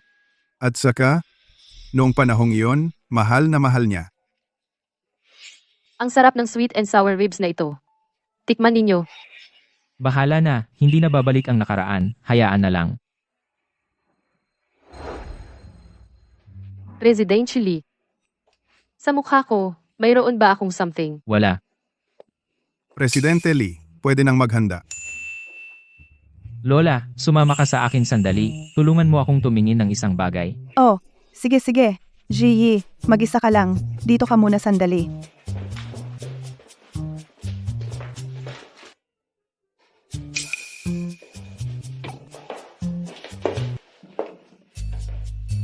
Bakit natatakpan ng tela?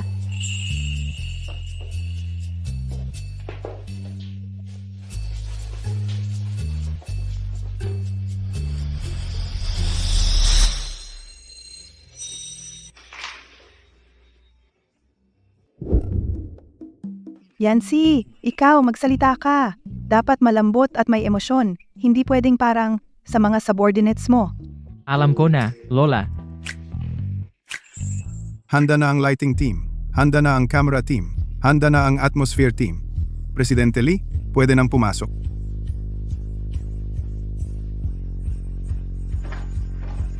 Suzy.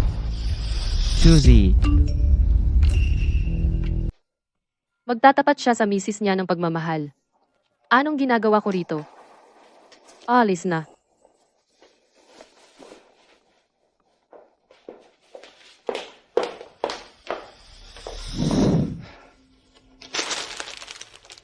Wala naman ang tao. Anong pinipicturan mo?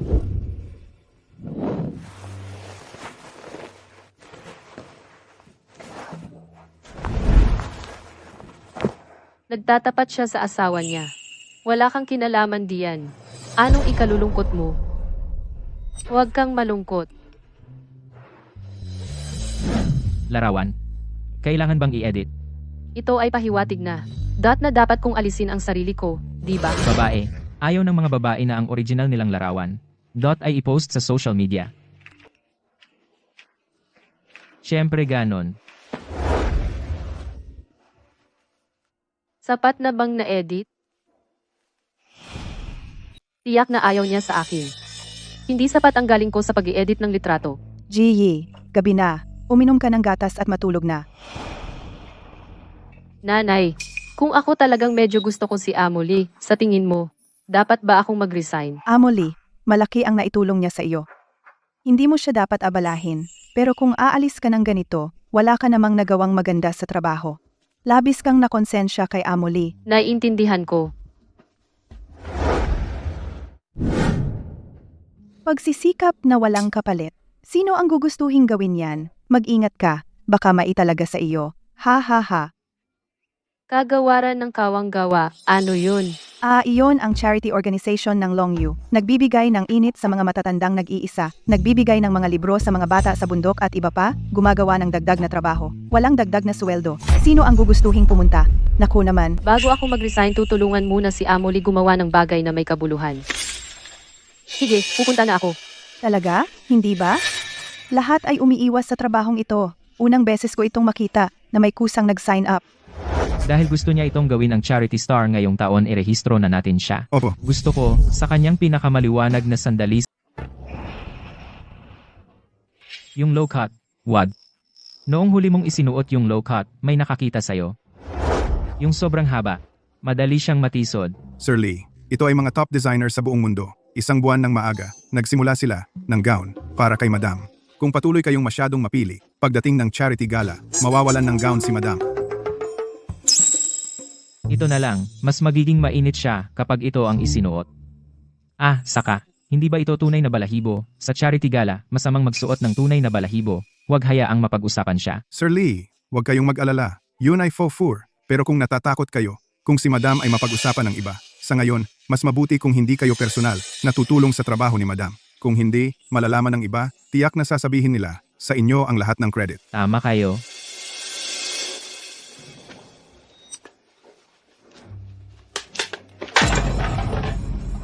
HMPH, Suzy. Bakit ang ganda ng kapalaran mo?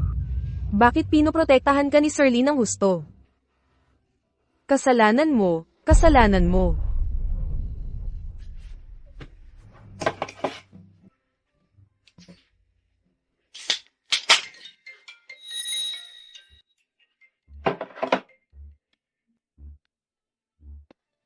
Kumusta?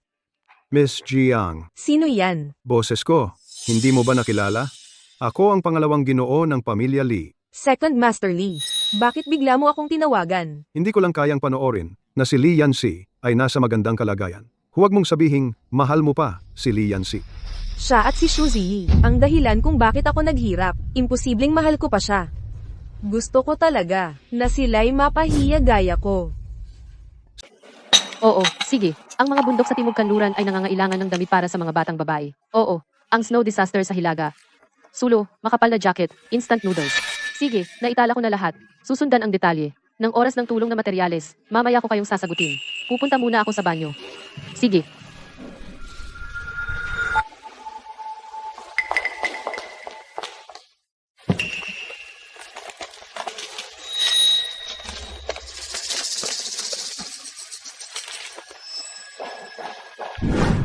Principal Su, ang pagkain na idodonate sa mga bata. Natanggap na ba ang mga padded jacket? Mabuti naman, mabuti naman. Walang anuman. Kung may kailangan kayo, pwede ninyo akong kontakin kahit kailan. Sige, Ang gabi na, hindi pa umuuwi. ilang batch pa, ang mga ayuda ay hindi pa naipapadala. Ang mga resibo ng pagbili, kailangan din i-check isa-isa. Bukas ng gabi, charity gala. Kailangan bang uminom ng alak? Tutulungan ko kayo sa oras na iyon. Bobo, ikaw ang nanominate bilang charity star. Ito ay mula sa autorisadong magasin na nagsagawa ng online voting. Ako ang nagrehistro para sa'yo. Gone. Isusuot mo bukas. Wow. Napakabuti. Salamat, Ginoong Lee. Hindi mo ba susubukan? Wala namang tao sa katabing kwarto. Tingnan kung bagay sa'yo. Sige, punta ka na.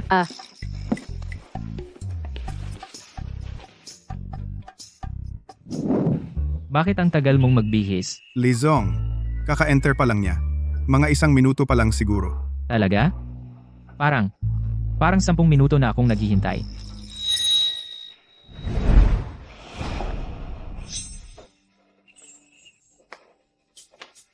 Hindi ba maganda? Maganda. Sobrang bagay sa'yo. Ang gown na ito ay mabalahibo. Masyadong mainit. Bakit? Hindi mo gusto ang gown na ibinigay ko? Hindi naman. Medyo mainit lang. Tanggalin ko muna itong shawl.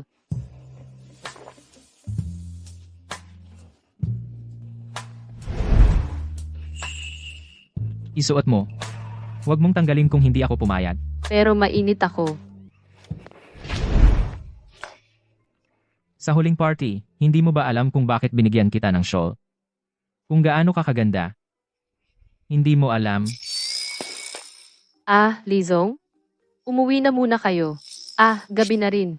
Pagkatapos ko dito, uuwi na ako. Sige, pero ang damit na ito, ingatan mong mabuti, huwag mo nang ibenta. Alam ko na.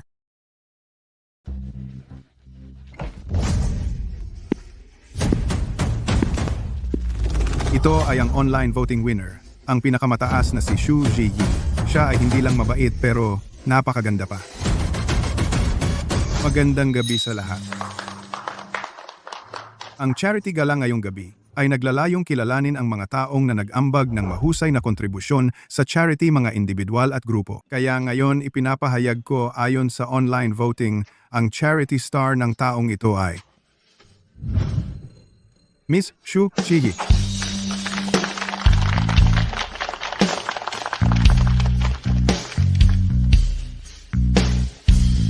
Binabati kita. Salamat. Miss Xu, may sasabihin ka ba? Sa lahat? Una, gusto kong magpasalamat sa inyong lahat. Ang kanyang charity ay peke. Li Cheng, hindi ba naririnig pinalayas na siya sa pamilyang Li? Kahit patay na kamelyo, mas malaki pa sa kabayo makadalo sa charity gala, kaya pa naman niyang bayaran. Ako ay dating kasamahan ni Xu Ziyi. Nagrereklamo ako. Nilustay ni Xu Ziyi ang pondo ng charity. Sabi mo nilustay ni Xu Ziyi ang pondo ng charity, may ebidensya ka ba? Si Xu Ziyi ay dati kong subordinate. Isa lang siyang. Walang alam na tanga. Pero mahilig siyang magnakaw ng maliliit na bagay. Nakita ko mismo siyang may suot na mamahaling hair clip. Siya ay isang estudyanteng mahirap na hindi kayang pumasok sa kolehiyo. Saan siya kukuha ng pera para bumili niyan? Ang pera niya. Lahat ay galing sa nilustay na pampublikong pondo. At si Li Yanxi nag-hire siya ng taong walang pinag-aralan bilang kanyang empleyado para tulungan siyang gumawa ng peking accounting. Jiang Mingyao, sinisiraan mo ako. Okay lang at nakipagsabwatan ka pa kay Li Cheng para siraan si President Lee. Akala mo maniniwala lahat sa inyo. Mga walang ebidensyang salita. Anong walang ebidensya?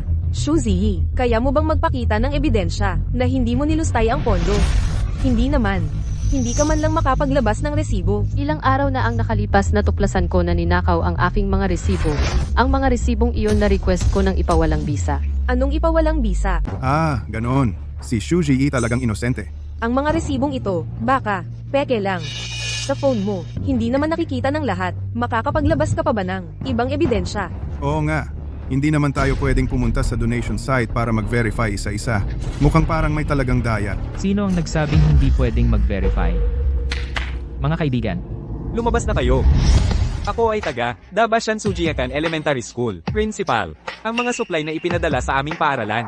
Mapapatunayan ko na ang dami sa donation list ay pareho. Principal Su. Ako ay taga Hangzhou, Director Wang ng orphanage. Sa tingin ko, mga kaibigang mamamahayag, pamilyar na kayo sa akin. Mapapatunayan ko na ang mga supply ni Miss Su ay pareho sa listahan. Director Wang. Ako ay galing sa bundok ng Timog Kanluran, Station Chief Liu ng Relief Station. Mapapatunayan ko rin. Station Chief Liu. Ako si Director Lee ng orphanage. Mapapatunayan ko rin. Director Lee. Bakit kayo lahat nandito? Bakit hindi ko kayo nakita kanina? Si President Lee ang nag-imbita sa amin. President Lee, Ganun pala. Talagang pinapaikot tayo. Kayo ay may lakas ng loob na dayain kami. Imposible ito. Li Yancy, paano mo? Paano nalaman ng maaga ang ganitong sitwasyon ngayon? Di ba? Li Cheng, noong pinalayas ka sa pamilya, Li, nagpadala na ako ng tao para bantayan ka. Oo nga pala, at ang telepono mo sinubaybayan ko rin. Bawat galaw mo, nasa kontrol ko. Ikaw, Alam ko na noon pa ikaw ay isang taong walang utang na loob, kaya naghanda ako ng maaga. Li Yancy, kahit mapatunayan mo, ano naman ang magagawa? Sasabihin ko sa'yo, guguluhin kita habang buhay para hindi ka magkaroon ng kapayapaan sa buhay mo. Tama na. Huwag ka nang tumahol dito. Assistant Joe, ngayong oras na ito dumating na ba ang mga tao?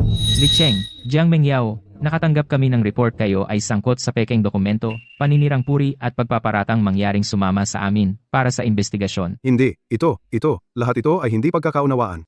Shu Ziyi, mali ako. Hindi ko dapat tinarget ka. Pinaparatangan ka. Patawarin mo ako, Shu Ziyi.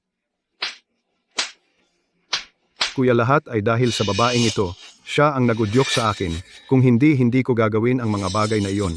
Lahat ay siya. Ano ang ginagawa mo? Ikaw ang nagdala sa akin dito. Kung hindi dahil sa iyo, paano ako makapasok? Sasabihin ko sa iyo.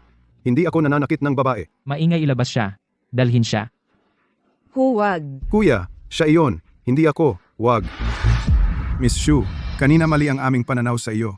Paumanhin talaga, mangyaring ipagpatuloy ang iyong talumpati. Sa totoo lang, hindi ako nakatapos ng kolehiyo. Hindi ako makahanap ng tamang trabaho. Noong pinakamahirap na panahon ko, inako ako ng Long Yu Group. Masasabi ko bang ako ang bituin ng kawanggawa? Masasabi kong si President Lee ang tunay na bituin ng kawanggawa. Siya ay handang alagaan ang bawat taong nangangailangan. Hindi lang ako kundi pati ang mga matatanda sa bundok, mga bata, mga ulila dito. Nais kong pasalamatan si President Lee. Hindi niya ako hinamak sa mababang antas ng edukasyon. Hindi niya ako hinamak sa kakulangan ng karanasan. Siya ay lumaki sa isang pamilyang kulang sa pagmamahal. Ngunit handang magbigay liwanag at init upang liwanagan ang bawat nangangailangan. Akala ko ang galing ko pala sa kanya. Miss Shu, kaya mo yan. Kaya mo yan.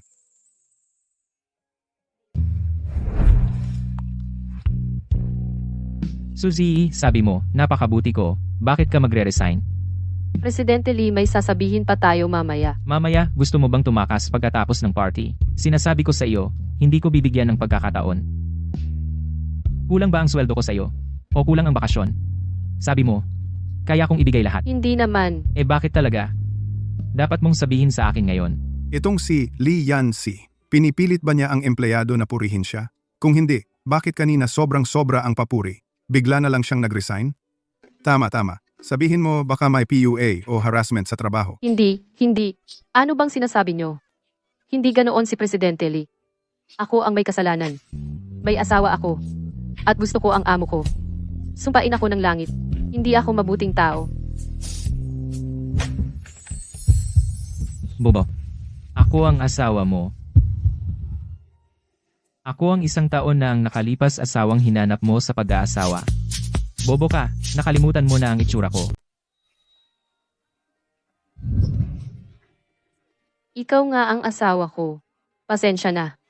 Nakalimutan ko kung ano ang itsura mo.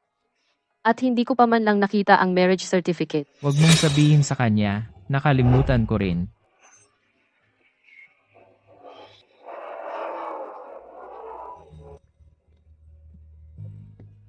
Hindi ba ito mga regalo sa birthday party? Nakita mo, eh bakit ka tumakas? Akala ko para sa asawa mo. Para sa asawa ko. Tama. Sana tanggapin mo ito, asawa ko. Salamat sa paghahanda ng mga ito para sa akin. Oo nga pala, malapit nang matapos ang kontrata nating isang taon. Oo nga, muntik ko nang makalimutan. Palagi niya akong niyayaya na mag-divorce. Ang mga regalong ito siguro ay pamamaalam na regalo. Kaya, nag-apply ako para sa extension ng kontrata. Ah. I-apply na maging forever. Shuzi, gusto kita. Masaya ako. Na gusto kita ay hindi nalihim sa puso ko. Gusto rin kita. Charity dinner naging kayong dalawa isang malaking eksena ng pagpapakilig. Ginoong Lee, suggestion ko, kayong dalawa halik. Halik, halik.